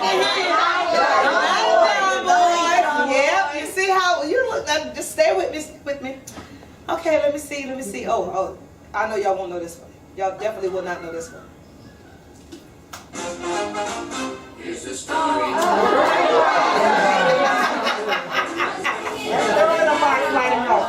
Oh, so everybody knows that one. Where were you? What do you remember about that? Every day after school. Every day after school, right? And what else you remember? I mean, some of the things. What do you remember, Tammy? I wished our family had an Alice. I had to do all the dishes and clean the floors, and I was the oldest of the 6 kids, and there was a gap of 5 years, and I thought we need an Alice in this house. So, Oh yeah. I love it. Oh wow. What about?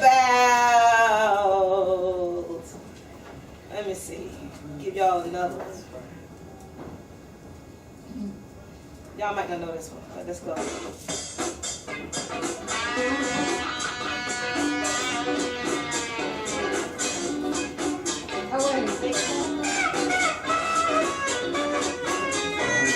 Superfly? Jefferson? Start with the F. Huh? Nice place.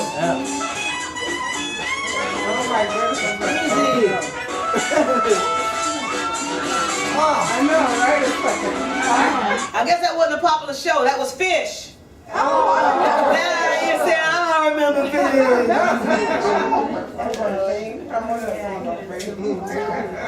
Oh, you won't remember this. You won't remember this. Oh, I know that. it's just watching that. Now, what do you think about when you think about MASH? Time to go to bed. Because TV went off at a certain time. That was it. It said the end. And, you know, all of these shows were shows that made us feel good, and sometimes it made us cry. I know, even now when I watch Little House on the Prairie, I just sit there and I just cry sometimes. You know, I mean, so those are some of the songs I want y'all to hear. But let me go right now to some other things that may jar your memory real quick. What about this? Finish the statement. Money don't grow on trees. Now I want you to think about that. Alan has a tree that has money. Yes. Think about this for a moment. You notice everybody finish a sentence? So what does that mean? Everyone was told her. Yeah, I've heard it. You were told that, and you heard that over and over and over and over and over again. It's like the shows that you see on TV, right? What about little girls are seen but not Heard. monkey see, monkey Do. Now we didn't practice this. No. You do realize that, right? Now, I have to say, in Yes? my family, it wasn't little girls should be seen and not heard. It was Children. children should be Children. seen and not heard. But It it wasn't was not supposed to be heard. Period, right? Yep. And so many people are quiet because it's still in their mind they're not supposed to be heard. So they don't even realize how this is, how it has, what, you know what I mean, right? Yeah. Translate. What you see is what you. Yeah. Wizzy wig. Birds of a feather. Flock together. Wow. Do you hear that? I mean, are we all hearing what's happening here? So it's not just me. Okay? He's gonna grow up. It's like I showed my 15-year-old, my grandson, a record, yeah. And I asked him what was it. He said, "That's a big old DVD. That's a big CD. Boy, everybody have a lot of movies on." I'm like, "This is a 45. It's a record." He didn't know the difference. You know, I mean, so they're coming along now. You show him that, it's gonna be like, "What is that?" Even if you show him a CD or DVD later on, what is that? Because everything has changed so much. What about this? If the shoe fits, Wear it. Buy it. buy it. That's how I take it. In every color. Now here, check it out. A hard head makes a soft. Ooh. Say behind somebody said, you know what? So now let's change this around now. Instead of saying money don't grow on trees, what can we say? Money don't grow on Me. Oh, what can we say? How can we change it? You have to use money don't. How can we change it? Instead of money don't grow on trees, what can you say instead of that? Money grows on Money trees. grows- Money grows on It's trees. made from trees. It's made for trees. Money's made for trees. But when you say it, how does it feel when you say it? Money's made for trees. From trees. Say it. Money grows on trees. It sounds kind of funny to you, right? A little weird. Because you're so conditioned to that money don't grow on. And now you're talking about 30, 40, 50 years of conditioning, and now we're just going to change it? Well, you can. By saying it over and over and over again. You know what? I whenever I go someplace, I do this intentionally. And what do you think happens? Oh my God! You're not supposed to put your basketball on the floor. Oh no! Put it in the chair. That's bad luck. You're gonna always be broke. You ever heard that before? You know? But listen to me next time. You know what I say? I says, no, don't touch it, leave it. Because see, there is when all the money falls, it goes inside. If it's up too high, it may go somewhere else. So I leave it there so it can go inside. Gotcha. It's like, that don't make sense. That don't make sense. No, it don't make sense to you because of the way you're thinking. But it makes sense to me because I changed that thought. Okay? It's like walking around the wrong pole. Don't go around that pole. It's bad enough to go around that pole. People get real serious about this thing. I mean, it's terrible. You know? Anyway. So how can we change little girls are seen but not? How can we change little children? How can we change that? Girls are seen and heard. Girls are seen and heard. Children are seen and heard. I am seen and I am heard. Amen. Yes. Right? Children have a voice. Yeah, you can change it just like that. I said everything that's inside of you, you already have. What about monkey see, monkey? Do. What can we say instead of that? Monkey see, monkey does. Monkey see, monkey does. Y'all got jokes. I tell you. Monkey see, monkey does. What we gonna do with them? What we gonna do with them, right? I don't know. Help me out. Monkey see doesn't have to do. Huh? I think for myself. That's good. I like that. I think for myself. Not monkey see, monkey do. I think for myself, right? You whatever fits you, but just change it. Just change the way you think. Your thoughts are. Birds of a feather. What can we say? Stay apart. Fly together. Don't Have the same path. Stay apart. Yes, you say stay apart. We all fly. Oh, I fly with positive people. Yeah. You know, I fly with positive people. Or what, you know, you can change it that way as well. If the shoe fits, instead of saying that, you know, just wear it. I like that. The shoe fits, buy it. That's good for us ladies. If the shoe fits, just buy it.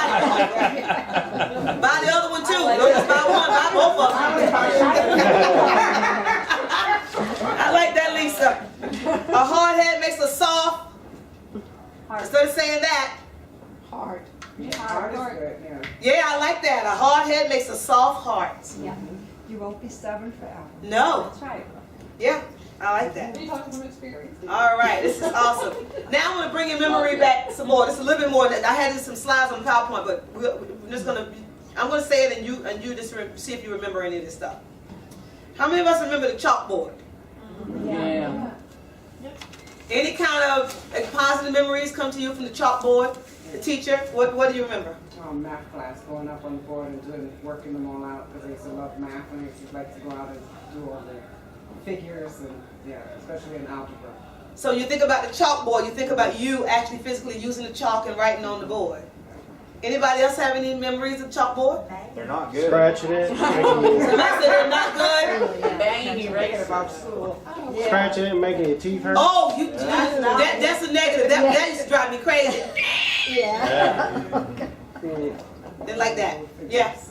A friend of mine and I got to clean the chalkboards after class. Oh, yeah, that was nice, right? Clean the chalkboard. Huh? But yeah, the teachers had to do that. Yeah, we had to do that. I didn't care who. You would not talk during class? I would not talk. Well, you had to write that down.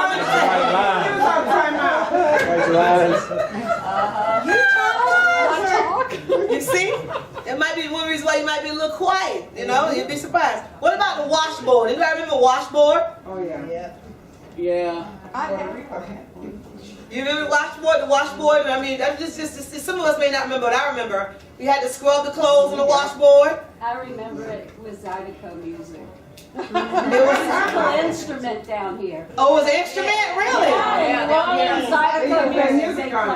Really? Yes. Wow. You see that? I thought you were from South Carolina. Now I am, but I don't remember playing no music on the washboard. I remember scrubbing clothes.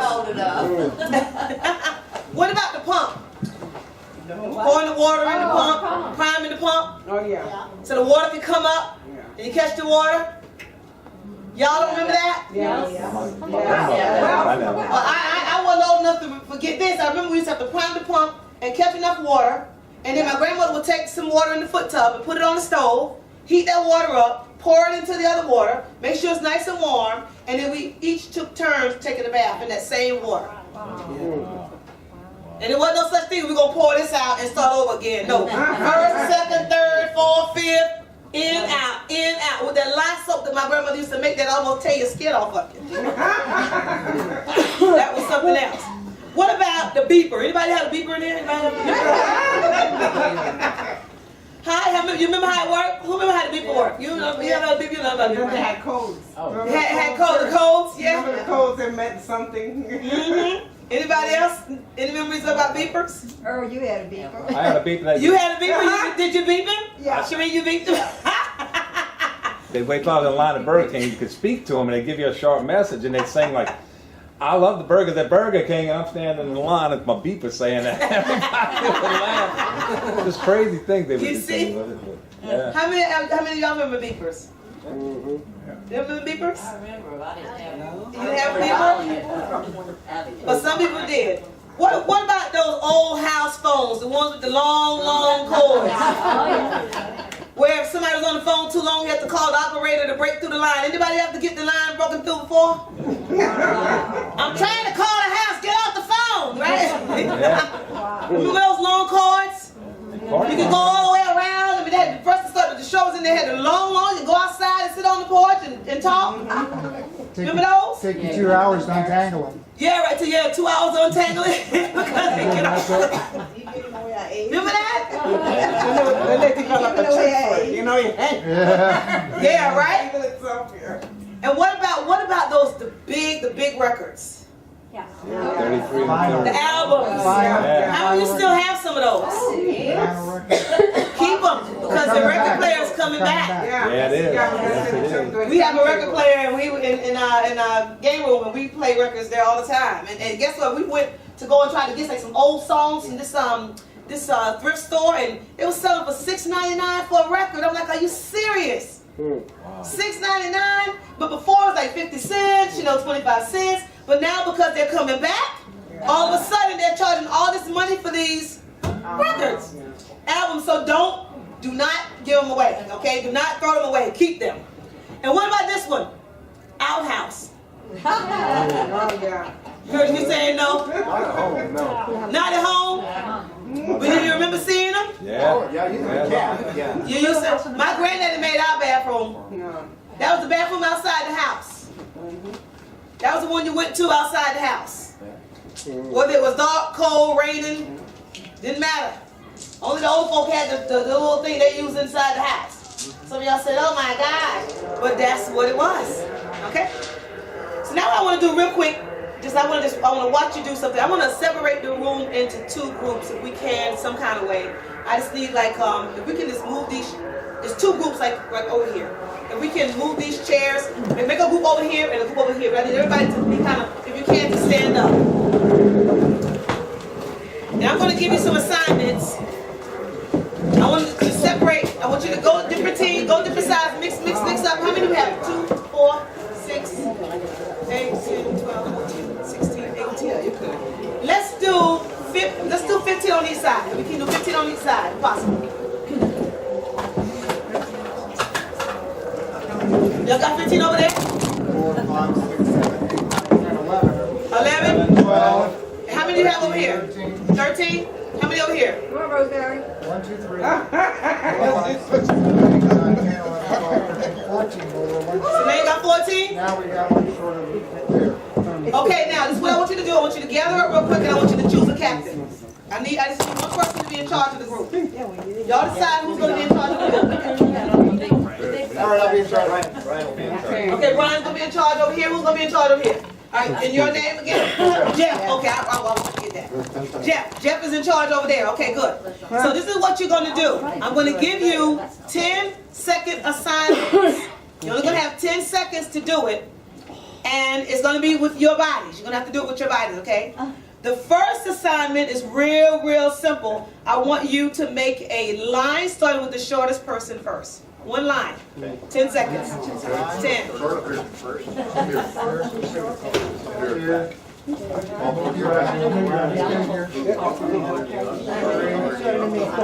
Time's up. Time's up. Might be taller than me. How we looking? Good. Now let me tell you what the assignment was. It was to make a straight line with the shortest first. How'd you do? Pretty good. Not very well? I'm going to give you another chance. You got 10 seconds to make 2 lines with the tallest first. Okay. 2 lines with the tallest first. 2 lines.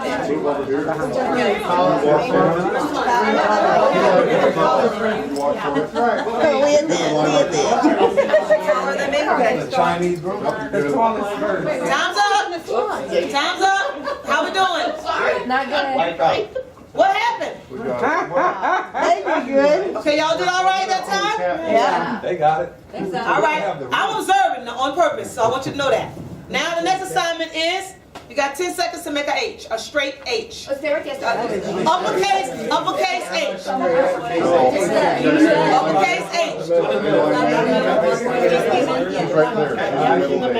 Time's up.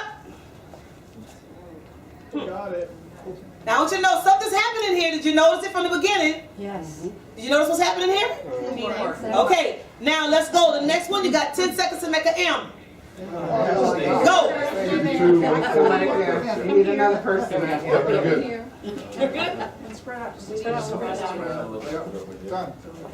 Time's up. Let me see these M's here. I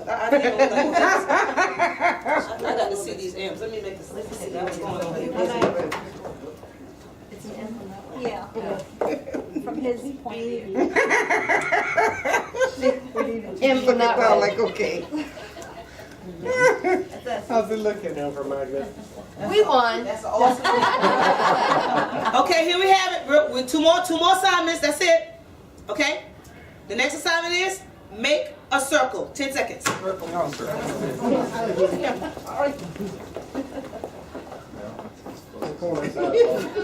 on this side, Paul. There you go. Time's up. How long does it take you to do that? Not even 3 seconds, right? Okay, now the last one is make me a straight square. 10 seconds. Square. 10 seconds. Straight stick. You face that way. No, you face that way.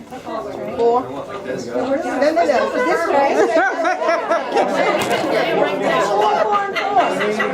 Time's up. 4 on each side. Y'all square got a hole in it over there. What happened? They're not gonna rectangle. They're not flat. You got a rectangle? I love it. I love it. Now what I want you to do now is I want you just to come together, and I want you just to share your experience from the beginning to the end, and then I'm gonna see if we come with the same conclusion. Just take 2 minutes and just come together as a team and share your experience together. And what you said when you first started. Right, that's what it is.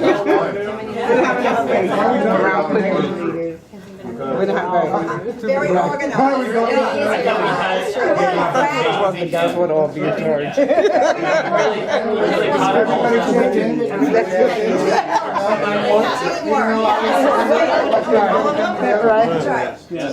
All right.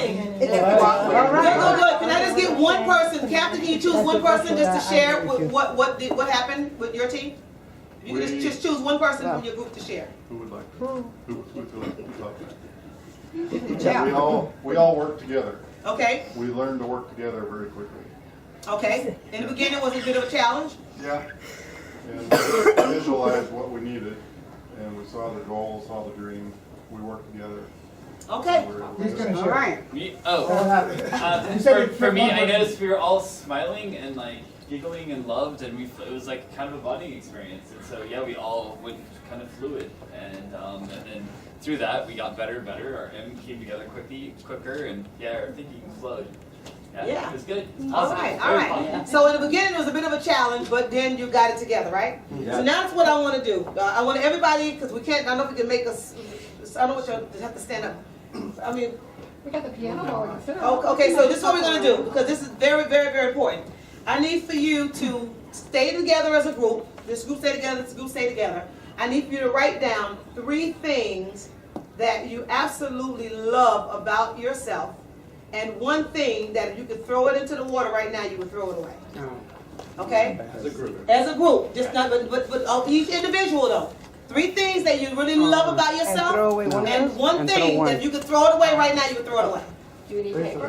You can, if you have paper, if you don't have paper, then we're gonna have to go there. Everybody can write their own, yes, everybody's writing their I know own. what mine is. Everybody gather around Lisa. I Okay. got some papers. Gather around Lisa. Trying to tear paper. And let's try to do this in like 2 minutes. If we can do it in 2 I got minutes. it. I got it. 3 things that you just love about yourself, and 1 thing that you can throw it away right now, you can throw it away. All right. You want me to write it? Okay. Individual. You already got it in your mind, that's fine. If you have it in your mind, that's fine. Let me put in more. Only got 1 pen. Justin, you need paper?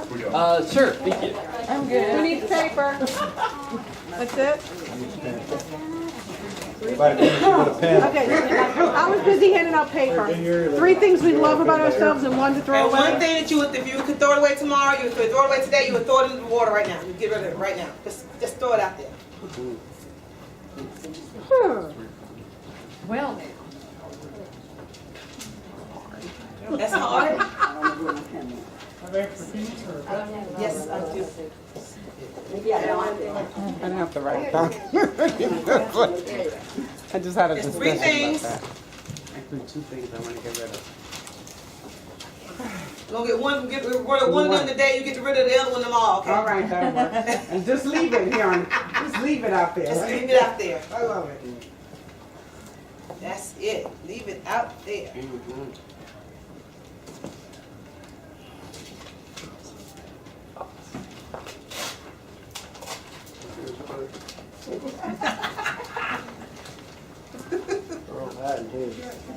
Some of you need a little bit more time than others.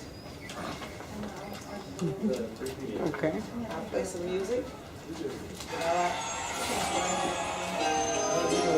Anybody need a pen?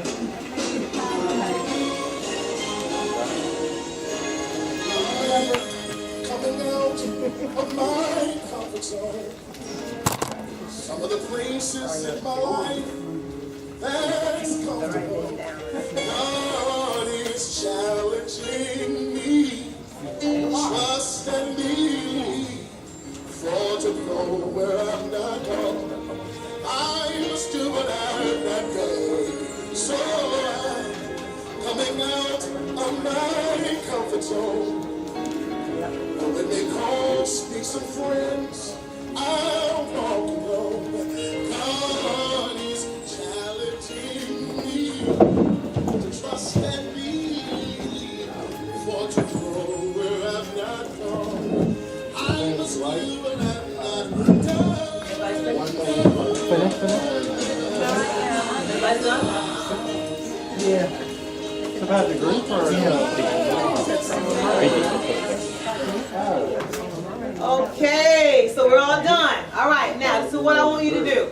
Okay, in your own group, you're together in your own group. Each person is going to get a chance to say on their list to their group the things that they really love about themselves, and I want you to say to them, "That's great, congratulations." Okay, and then after that, we're going to talk about that negative thing that you want to get rid of. If you don't feel comfortable sharing it here, it's okay. But find somebody you can share it with later, and so that they can just tell you what are you going to ask you, what are you going to do about it. And I want you to think about when they ask you. So for an example, let's say this is the group here, and I have the 3 things that I really, really love about myself. And I share that with you, and you say, great, congratulations, right? And then now I'll tell you about the thing that I really want to get rid of. You know, I have a problem with anger. I really want to get rid of my anger. And then you will say, well, Tamia, what are you going to do about it? And then I'll answer you. Then Jeff will say, Tamia, what are you going to do about it? What are you going to do about it? Until the answer is clear in my head. And then you move right along. It should take no more than 5 minutes, okay? All right, are you with me? Yeah. So it's just the 3 things. Each person real fast. You know what you're at. Congratulations. Happy for you. That's great. But then the negative thing, the only thing you're going to ask is, what are you going to do about it? Because the answer is in you. I can't give you the answer. I can't tell you what you got to do. What are you going to do about it? Okay, and then you say what you're going to do about it. All right. So let's everybody get in circles. In the circle, the 2 circles, and you choose who's going to go first. I would say that I'm an uplifter, I'm a leader, and I can hold a dream. I really like about myself. I just choose one, right? Wow, congratulations. What I like about myself is I'm a leader and a follower. I'm an excellent teacher. I would say that I am kind and I am loving. Excellent. That's great. Congratulations. Did you do the active at the same time, but one for away at the same time? No, that's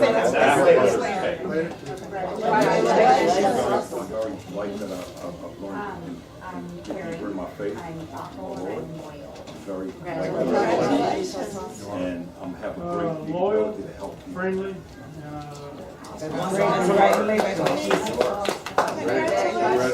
Very passionate. I'm kind with a big smile and a hug. Spiritual with believing that a blessing comes from everything bad. I love about myself that I pray out loud, that I'm emotional, Congratulations. and I love that I have purpose in Jesus Christ. Like, love I love that I can bring people joy and happiness. And I'm caring and loving. She's going to be my buddy. I'm caring and loving and I'm learning to be better. I am knowledgeable and teachable. And I'm a good cook. My heart is in Congratulations. and God gave me joy. Yeah. And I try to give everybody, I have joy. Congratulations. You're wonderful. Change my situations, I can change it. Well, I am, I like my gut feeling on things. I like when I have a gut feeling on something and I'm usually right with it. I like that about myself. I like that I'm level-headed enough to think things through, be able to express or act on my feelings and know that I can do that. I also like helping people and know that's also a good feeling. And I really love that I am able to love and give people hugs and just be able to be affectionate to people. Three things I like about myself: leadership, integrity, and honesty. Let it go. That's Forget about it. Come up with three really good. Yeah, three Yeah. What are you gonna do about it? You're gonna pass. Clear it. You want us to say three things about you? Yeah. Yes. Okay. She's beautiful. Let it go. Very beautiful. Friendly. Genuine. And kind. What are you gonna do about it? Just keep Everybody asking the loves same your question. What are you knowledge. gonna do about it? You're always learning. You're always pushing. If you're letting go, that means you're not gonna have anymore. It's not there, it's not. The three things I love about myself: I have an amazing personality, I am a people person, and I am handsome. Congratulations. What I like about myself is I'm resourceful, I dream big, and I'm a leader. Great. All right, three things I chose. I'm God-fearing. I really believe God is first in my life, and I wouldn't be able to do anything without it. I'm a leader. What are you going to do about it? I wrote down my passion for people, my worth ethic as a leader, and also Depend on Jesus love for and others. build myself up. What are you gonna do about it? I did. Okay, so if you want to share that whatever the negative thing is, if you don't want to share, you can pass it. But when she shares it, I want you to go around and ask her, what are you going to do about it? And you answer it, you cannot answer it. Okay. So whatever it Okay, is. so mine is, I want to throw out perfectionism. Okay, perfectionism. Okay, so where are you going to do Just one at a time. not let it bug me that our square wasn't perfectly square. How are you gonna do that? How are you intending on it? What are you gonna do about it? I did let it go. I'm going to build myself up. Okay, so let's go around. This is all good. Positive. You're going to all ask me to do Yes, about every single person. Say anymore. Okay. What are you going to do Forgiveness, about I didn't do that, That's just okay. came around. Forgive myself for business days.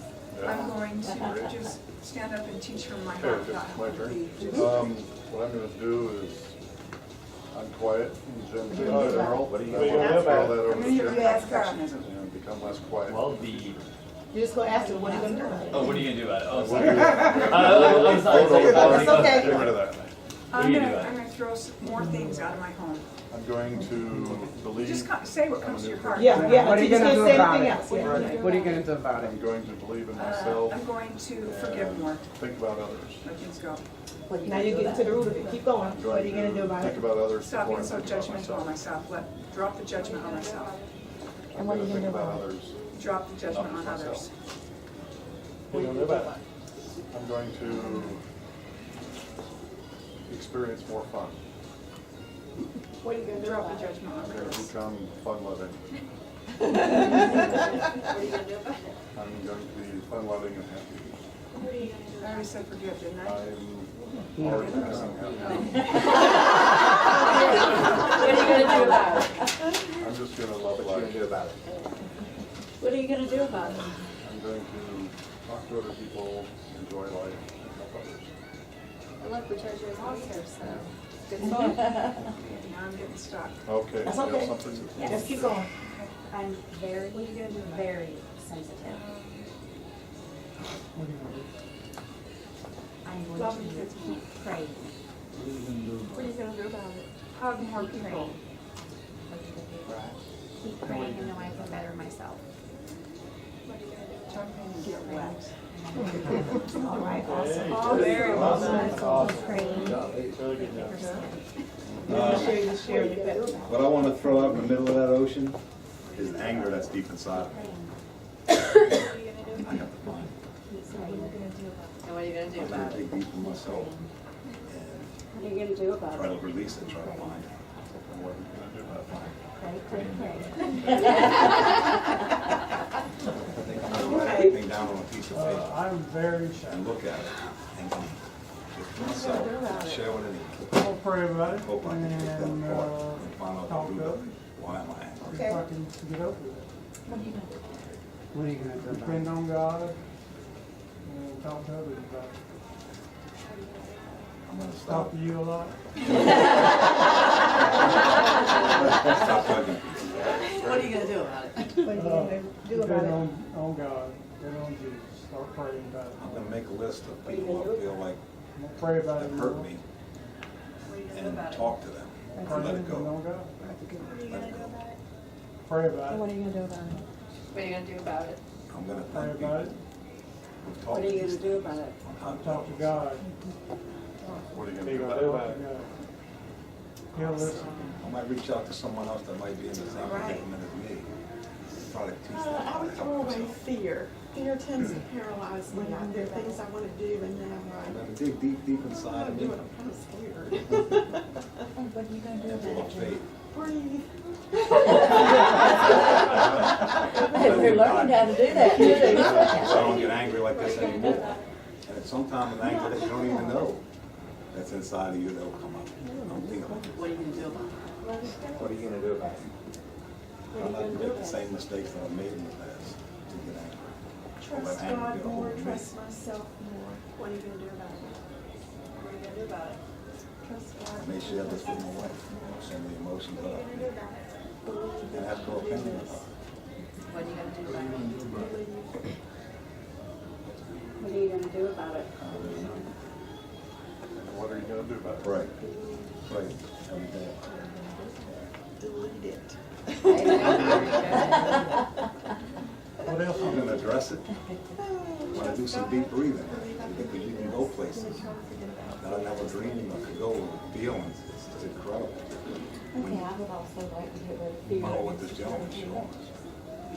I think I can heal a lot of that with that. Focus on helping others. What are you gonna do about it? Focus on helping others and push past it. Start that journey real soon. Focus on helping I'm not others gonna and put it also off. focus Because I know I've had this problem for a long time. focus on others She's seen and it. not on myself and my insecurities that I'm going to push past it. I'm going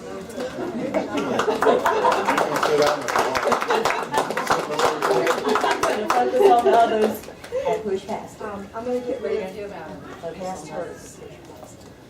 What are you gonna do about I'm it? going to focus on helping others and push past it. I'm going to What are you gonna do do a about lot of focus on helping others and push past it. What are you gonna do about it? Focus on helping others and push past it. Focus on helping others. What are you gonna do about it? Jeannie, you know I'm gonna focus on helping others and I'm gonna push past it. Surrender everything that I own. What are you gonna do about it?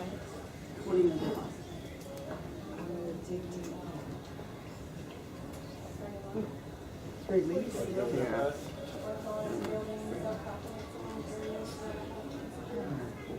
Breathe.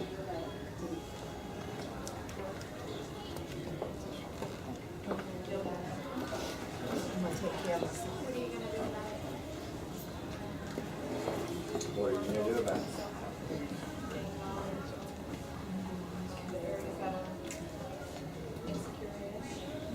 What are you gonna do about it? What are you gonna do about it? What are you gonna do about it? Work hard. Love. What are you gonna do about it? What are you gonna do about it? Everything I possibly do.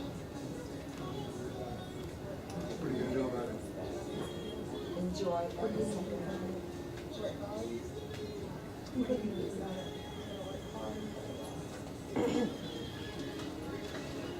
I'm having some issues. It's more serious than I've ever been in my journey. I'm going to continue to see counseling. What are you gonna do about it? I'm going to work on myself.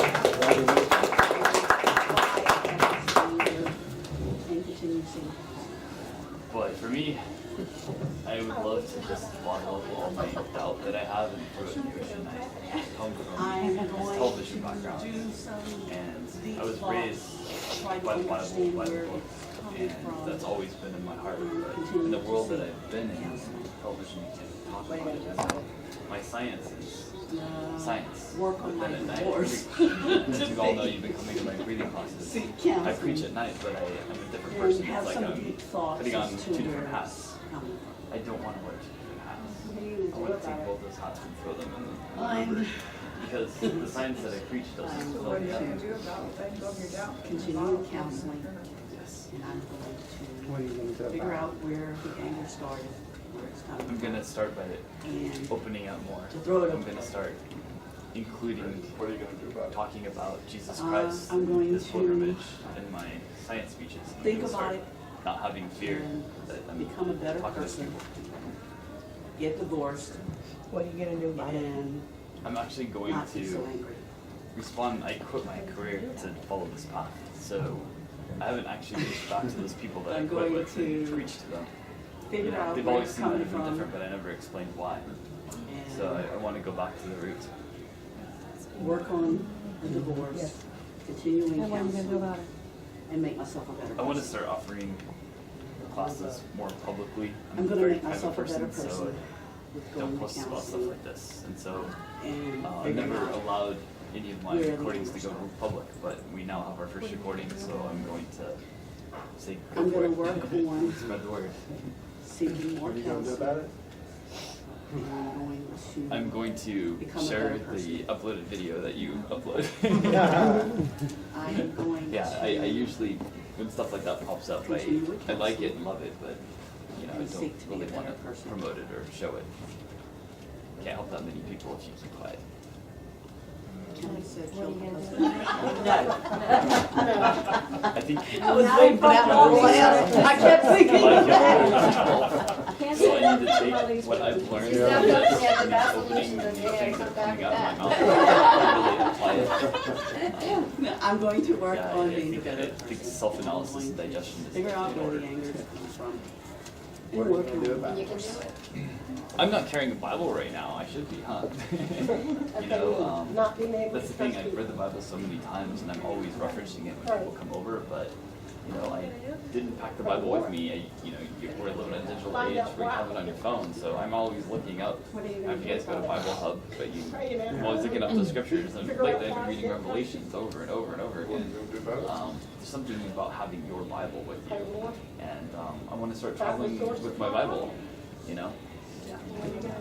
Pray and pray and pray. So I counted every word in the Bible by every writer, and then I pivot table how many times they said a certain word, and that data is undeniable fact. There is divine prophecy. The Bible's real, but I never shared the data. Yeah, I think I shared it with some people, but yeah, I think I need to just start releasing, you know, my craziness about the Bible, because maybe it will help other people. Maybe I'll be able to relate. I don't need to just be sitting on my shelf. One more. Try to figure out why I don't trust people. I'm gonna start raising my voice louder. There's all these avenues that I'm seeing that I can tap into. The Torrance office is right there. You know, I keep getting invites from Don Prosser and all these people that are like reaching out and like talking, like, but I don't follow up. And you know, I don't follow up because my life is very, very That was busy. okay, I love But I need to this start class. making time to follow up, time to My thing is, having that community helping me there, because I'm seeing all the results from coming here and making the effort. I could be doing the same thing around me, but instead I have to travel all this distance to do it. I could be doing it right there at my front doorstep. What are you gonna do about it? Read affirmations daily. I am going to not be as much of a lone wolf and rely on all these beautiful energies and hearts and souls that have surrounded me.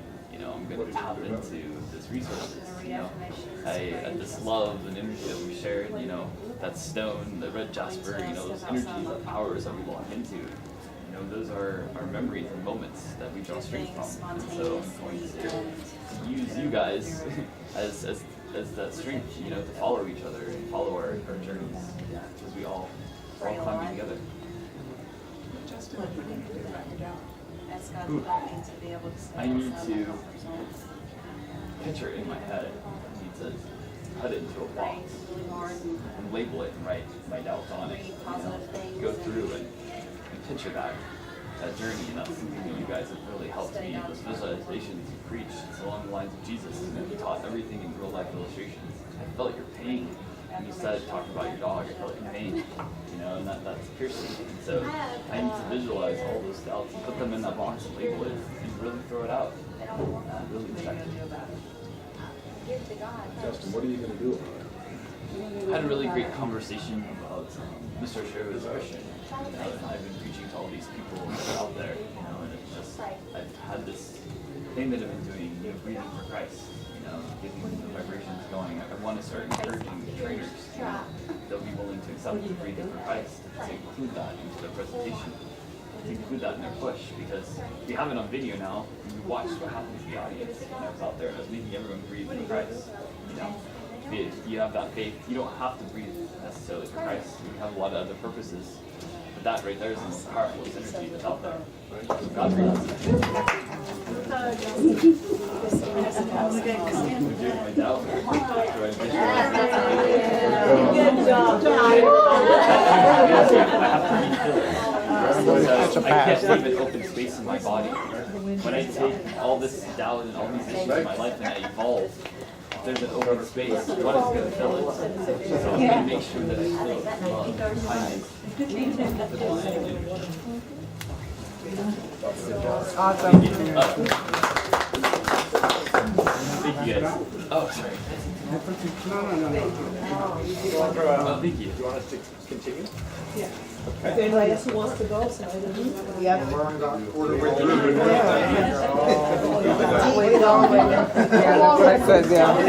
Is there anybody who don't want to go? If they give like 1 or 2 word answers. Just 1 or 2 word answers? Yeah. Okay, so then let's do it this way. Who's next? Okay, share yours. I need to learn how to listen more and be patient and not always be angry. Okay, good. Everybody ask her at the same time. What are you going to do? I'm going to pray for God to give me the spirit to listen and to be quiet, not be so opinionated and judgmental from people and listen more. Again, what are you going to do? I'm just going to just hear about other people and pay attention to what they're saying. One more time. I'm going to be a little bit more patient. Okay, that's awesome. I want to get away. I'm a big butter and pepper, and I need to let it out there. What are you going to do about it? I just need to take each day and take a little bit of time and just let it, throwing it out.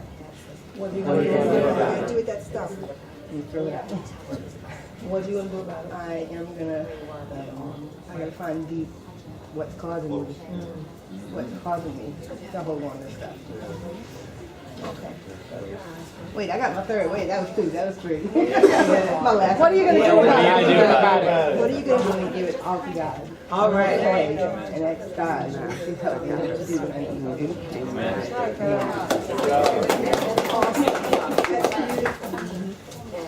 I have a fear of being a leader.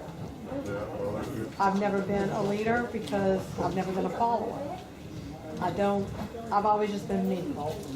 If you said, Lisa, I'm doing this, or everybody's doing this, you want to, my answer would be no. I really don't want to. Why? Because I just don't want to. If you say, Lisa, she knows. I don't do things because everybody else is doing it. And if I don't feel like doing it, I'm still not going to do it because everybody else is doing it. And I need to just let that go and just start, what are you going to do? What are you going to do about it? Yeah, right. You see what I'm saying? Y'all get me picturing that. So what are you going to do about it? I need to start letting that go. I need to stop looking at myself to me, in my mind, I need to stop looking at myself as the person in the middle. I need to get off the fence. What are you going to do about it? Well, not that fence stands. What are you going to do about it? Become a leader.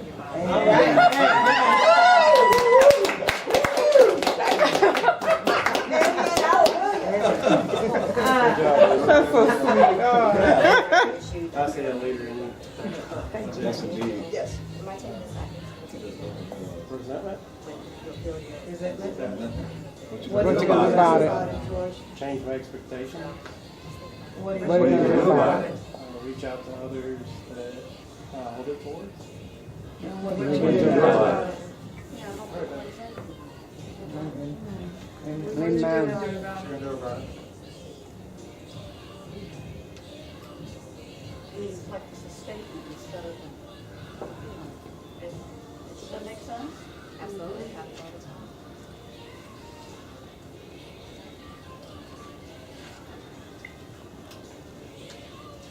Forgive. All right. All right. Yeah, bang it. Well done. All right.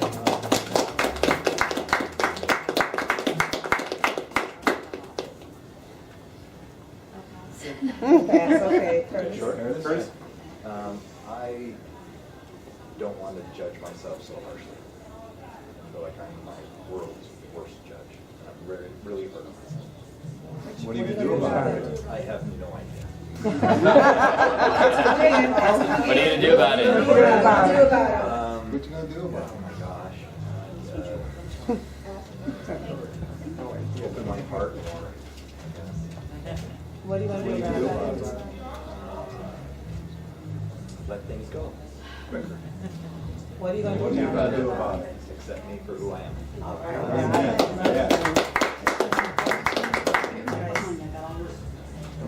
I want to get rid of these low energy levels that I have and just kind of like a fog brain that I have. What you gonna do about it? On February 1st, I'm going to do a 90-day sprint of eating right and drinking enough water. You can make me sleep. What are you What are you gonna do gonna about do it? about it? I'm going to join a support group on Facebook that does this through Arbonne and Sheets. What are you What gonna are you do gonna do about about it? it? I'm going to set my alarm to go to bed at 10:45. All right, all right. You passed? Okay. I'm gonna throw my stress out the window. First thing that comes to mind is talk to Siri, because Siri will tell me every 10 minutes. What are you gonna do What about you it? really gonna do about it? I'm gonna meditate more, read more, go to Justin. That was huge. Big time, big time. And just, write down, relax. What you really gonna do about it?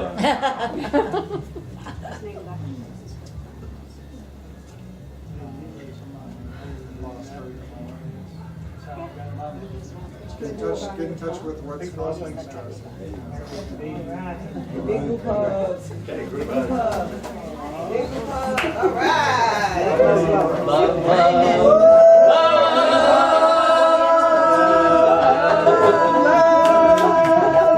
And we're down to the wire, and that's about that. But one more thing on my list.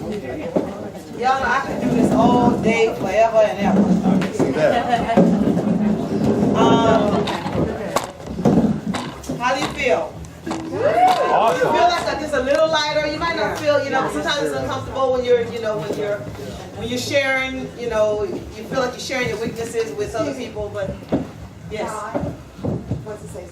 Ty, come up. I do have mine. Okay. You have yours? I'm afraid of success, meaning I've one of 13 children, and I'm the only one who's been actually able to travel and actually make something happen, so I feel like my older siblings look on me. So everything, I have a little bit of perfectionism, a little bit of this, and I'm afraid of, if I put something out on social media, I'm afraid somebody's gonna be like, oh, that's wrong, it could be good, and every trip I go on, I was just in the gym, and a foreigner was, asking me where I was from, and he was just saying he don't have much of anything, and so it's like, why do I need this and this and this when this person right here is suffering and need just a little bit of this? Even when I went to China, I seen so many people lay on the ground, so it pushed me back to actually want to move forward, because I'm like, I mean, I just want to get somebody just this shirt. It's not much, but I just want to give it to them. You know, so being successful meaning there's more people going to be looking at you, and that means I'm going to have to be more thick-skinned. And do I really want the attention on me like that? But that's just something I need to deal with and just pray about it a little bit more. So that's my hardest thing is being. Yeah, what you gonna do about it? What you gonna do Pray about about it. I'm gonna write it down. I'm gonna maybe just listen to other people, listen to other leaders, and maybe talk to somebody more who don't have anything and what they would do. What are you gonna do about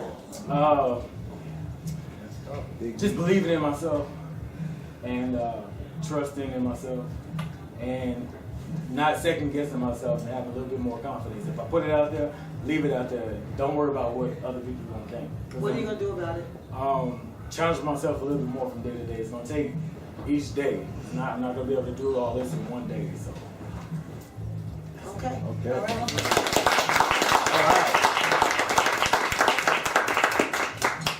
You know, like I said, that everything that you need, you already have. It's already inside of you. You just got to ask yourself, and you don't have to be in this setting. You could be wherever you are, and just ask yourself, you know, how can I deal with this? What can I do?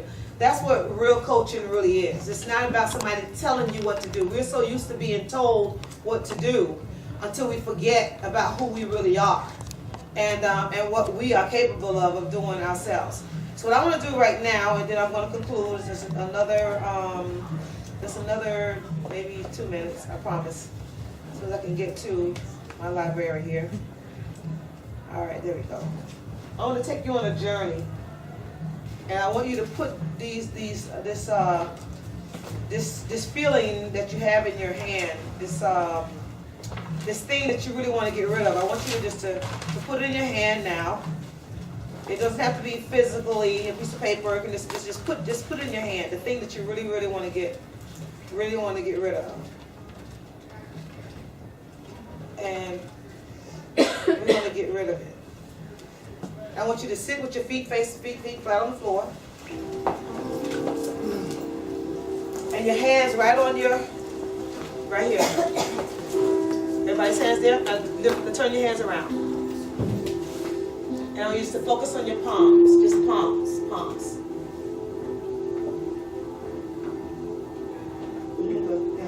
Take a deep breath in. Hold it. And release slowly through your mouth. Feel your palms. Focus on your palms. Again, inhale. Hold it. And exhale slowly through your mouth. Your shoulders are getting lighter. You may start feeling tingling in your palms. Focus on your palms. Inhale again.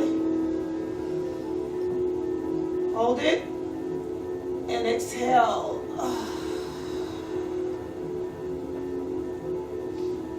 And focus on your palms. Keep your eyes closed. Eyes closed. Palms. Focus on your palms.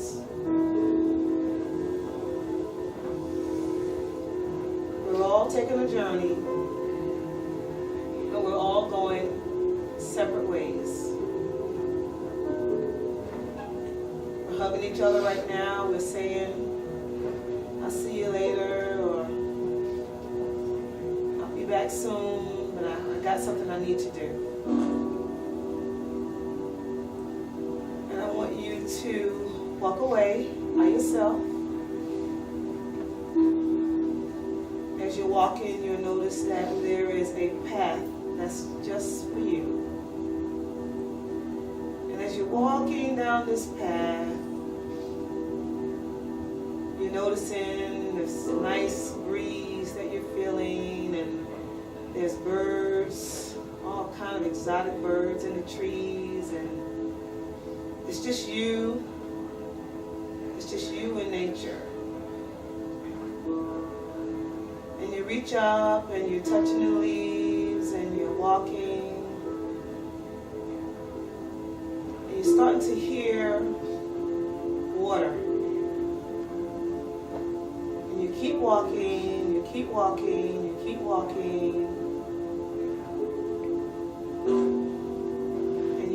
come to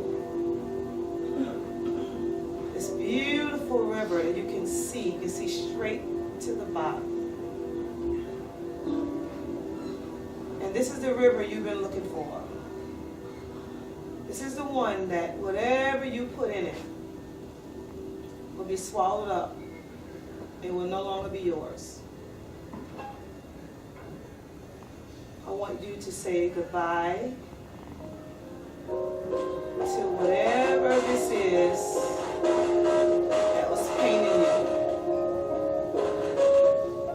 Whatever it is that's been holding you back. I want you to tell it goodbye. It's had its time. You've had some good times with it. You've had some not so good times with it. But it's been holding you back, and it's not helping you get to the next level. You're not able to vibrate where you want to vibrate. And I want you to just let it go. Let it go. Drop it in the water. You see it in the water.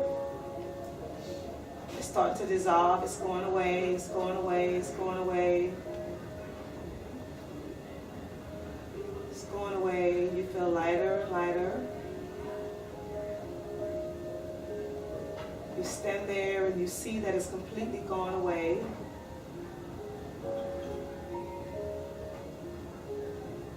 And you get up and you start walking back down the path. You're on your way. You feel lighter. You feel free. You feel like you can do anything you want to do. You can conquer the world. You're not hard on yourself anymore. You're not judging yourself anymore. You're not angry anymore. Just let it all go. I take a deep breath in and exhale. Take a deep breath in again and exhale. Take your hands and put them together. Rub them together. Rub them together. Slowly, slowly stop. And then bring your palms apart. Real slow. Feel the energy and come back, bring your palms together. Apart again. Together. Open again. Feel the energy getting stronger and stronger. And close. And bring your hands to your chest. Right in the middle of your chest.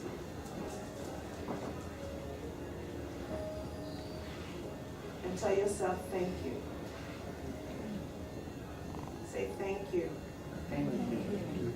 Thank you. Take a deep breath in again. And release. One more time, inhale. And exhale. Shake your hands.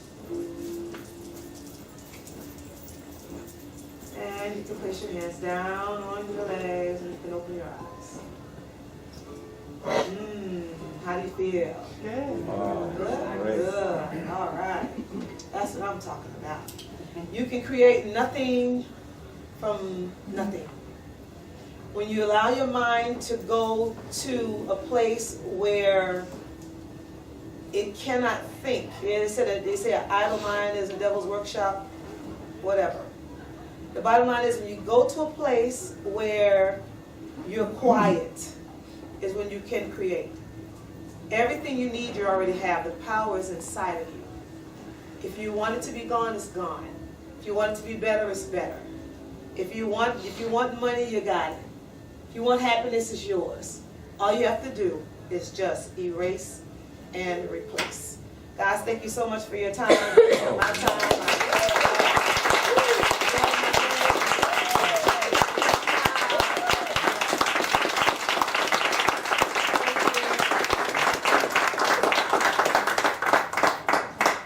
I think I bring up Earl now. Yes, I'm gonna come up. I have something. Earl, that's my little brother, y'all.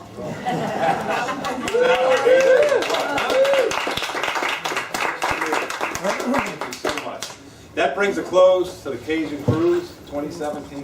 Tamia's got something else she wants to share. I didn't do any training today that I normally do, but I do have my training manual here for those who are interested, and I have the Health and Wealth seminar booklets as well. I don't know if you know about these. We did this 12 years ago because we didn't have anything in English. So we put together these Health and Wealth seminar booklets because it's duplicatable. And Brian has been so helpful in promoting them for us too, and we really appreciate that because they've helped a lot of people. And what it is it's simple. You know, you just give them out to the people that's in the room that come to the Health Wealth seminar, not to have. This is only for distributors. This is not to give out to people on the ship, you know, because they have the prices on the back, and the first thing they see is like, oh no, throw that away, you know, because there's no value. So what happens is you give it out, and then you just take your time and you go through it, you know, and you ask the question. That's why the first page is sort of like an icebreaker. If you was thirsty, which one of these would you drink? And most people say the clear one. And you say, you know what? 11,000 children die every day from 14,000 children die every day from drinking water that looks like that, from waterborne illnesses. Okay, and 11,000 children under the age of 8 years old, whatever. So all of that information is here from nrdc.org. And then we talk about third-party documentation. Then just turn the page. It's easy to follow, opposed to trying to remember to do what Brian does or what Earl does, Cherie, George. You understand? It's hard to say what you say, but you put your own personality to it. And here you have Mr. Shiro, his story, the 3 basic healths, and then over here how the technology works through super antioxidants. And then over here you have all the different tools that we have, all the different devices that we have, how to use different waters. And here right in their hand they have the pH chart, they have the ORP chart, and the chlorine chart. So they don't need to look up at anything. They can look in their book and they can see. And then on the back it has a compensation on the back that they can follow along with. And these are $2 for a book. Okay, so the thing about it is I tell people to get a set of 10 and get them laminated, put your name on the top of it so you can have it. I just mailed 300 to Canada because they're using them like crazy over there, even in our dollar, US dollars. Wow. And this is my training manual, this updated training manual. We had a roadmap. I call this one Navigate Your Way to Success. And it's a really nice little book. I think it's a nice little book anyway. You have those I found 1 or 2 mistakes in there, but other than that, you know, y'all just translate. You have those available to me? These are available. Somebody's Tony have these available. These are $10. These are $2. So if you want it, you can see Mr. Williams. On the Oh, about the roadmap? Oh, it has everything in it. All my training. Even how to close. When you close a small group or a big group. Even how to dress. Sometimes you don't want to tell people how to dress. It's in here.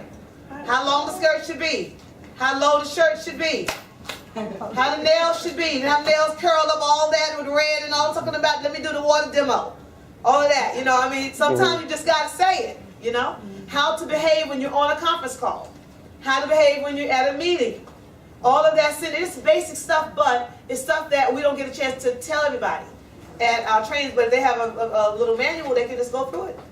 Right. And it's nothing that I invented that's new. The only thing that I did here that y'all might get a kick out of is the close that I do when I do a big meeting, like there's 300, 500 people there or whatever, is I have all the guests stand. And then I say, you know, there's always 3 types of people in the room, and it's really funny. You really get a kick out of this. I'll be done in a minute. And I say, well, is it fair to say that you like what you heard? And they say yes. I say, is it fair to say that if you like it, somebody else will like it? They say yes. Remain standing. I'm not going to do altar call or anything like that. Just keep standing. And then I say there's 3 types of people. There's type number 3 that says, you know what? I saw the demonstration. I heard the demonstration. Sounds good. But I'm going to keep drinking my tap water. I'm going to keep drinking my chlorinated, you know, water. I mean, it hasn't killed me yet. I'm okay. I'm going to keep washing my fruits and vegetables in my tap water. I know it's going to still have pesticides and herbicides and insecticides on it, and there's nothing wrong with that. And I'm going to still keep washing my hair and chlorinated water, and I'm going to still, and I said, well, for those of you that number 3s, go ahead and have a seat. And nobody ever sits down. People are looking around like, who in the world is going to sit down, right? And then I said, there's type number 2. Type number 2 says, you know what, I came here today, but I'm kind of thinking about it. I'm really leaning towards it, but I need to try the water. I have a couple of questions. I want to get those answered, and then I'll be able to make an intelligent decision. And that's to get in contact with the person and then tell them that you are a type number 2 so they will know. So it's easy for a new distributor when you go up to them. Like, for example, if Justin's a new distributor, I suggested, hey, thanks for inviting me, I'm a number 2. And he said, what questions can I ask for you? What can I do for you? You know, can I give you some water or whatever the case might be? And so he'll know what to do, opposed to trying to figure it out. Because a lot of people bring people to demonstrations and then they leave with nothing. They don't know where to go next. But if you make it easier when you close for them to just ask, are you 1, 2, or 3? And then after the 2 sit down, everybody starts clapping. Woo! All number 1s, you ready to go? You know what time it is. You ready to get your machine. You are sick and tired of drinking recycled water. You are tired of chlorine being in your water. You want to get all of this pesticides and all this stuff off your fruits and vegetables. Let's give it up for all number 1s. Give them applications. Woo!